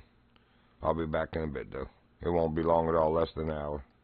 Unless something bad happens, Lord willing not. But it's only 20 minutes each way, and probably 20 minutes getting food and stuff. So, Yeah, it really sucks, man. I just don't understand how you can abandon somebody like that. He's a old English coonhound, is what the real name is, but here in America they call him a red tick coonhound rather than a blue tick coonhound. But anyway, he's white and red fawn color, you know. But anyway, he's a good dog too. He's been abused by that kid. I'd take him, man, if it wasn't for the dominance issue between him and my male pit bull, man. He wouldn't last. I can tell you that. He's too much of a knucklehead to understand that Prince isn't going to give in. And Prince is too dominant because he's lived here for 11 years to give in. So it's not going to work. But I have been asking people trying to find him a home. I'm going to do my best to. He deserves a better home and someone to actually love him anyway, rather than abuse him, because I could tell the few times they went out of town, and they did have 3 dogs.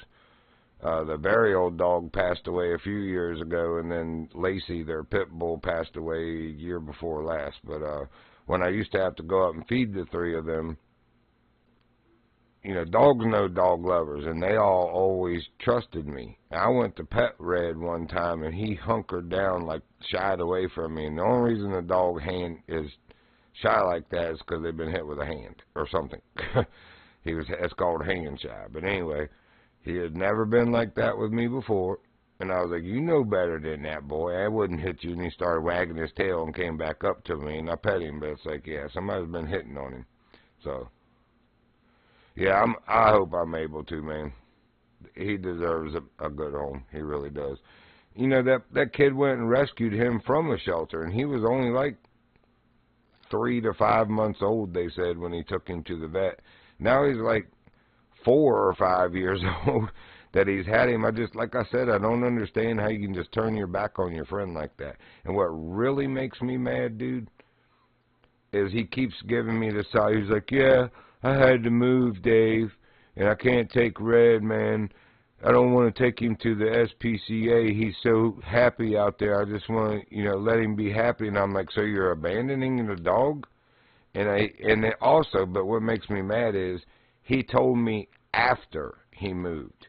I knew you were moving. I heard that your dad told you you had to move. His dad works and lives out of town. This is like a vacation home basically to him, but the kid lived here with the dog.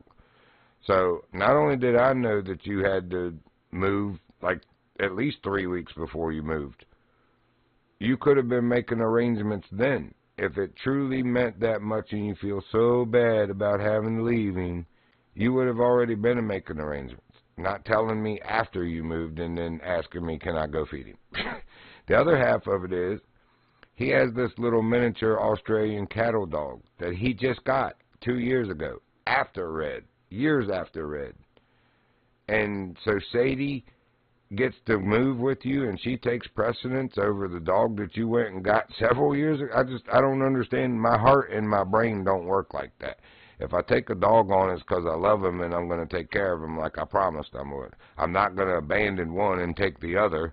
You know, it just either all of us are going or all of us are living in a car somewhere. Because I'm just not abandoning my dogs, man. Sorry.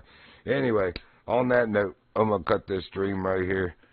I'm going to run to the store, get my dog some food, and probably just swing by there and see if I see him running loose. I'll probably dump him a bowl of food or so if I do. But, and get myself some vape juice. Then I'll be back and we'll do some more fishing. But I appreciate you joining. Hope you enjoyed that. Hope to catch you on the next one. The Virginian out.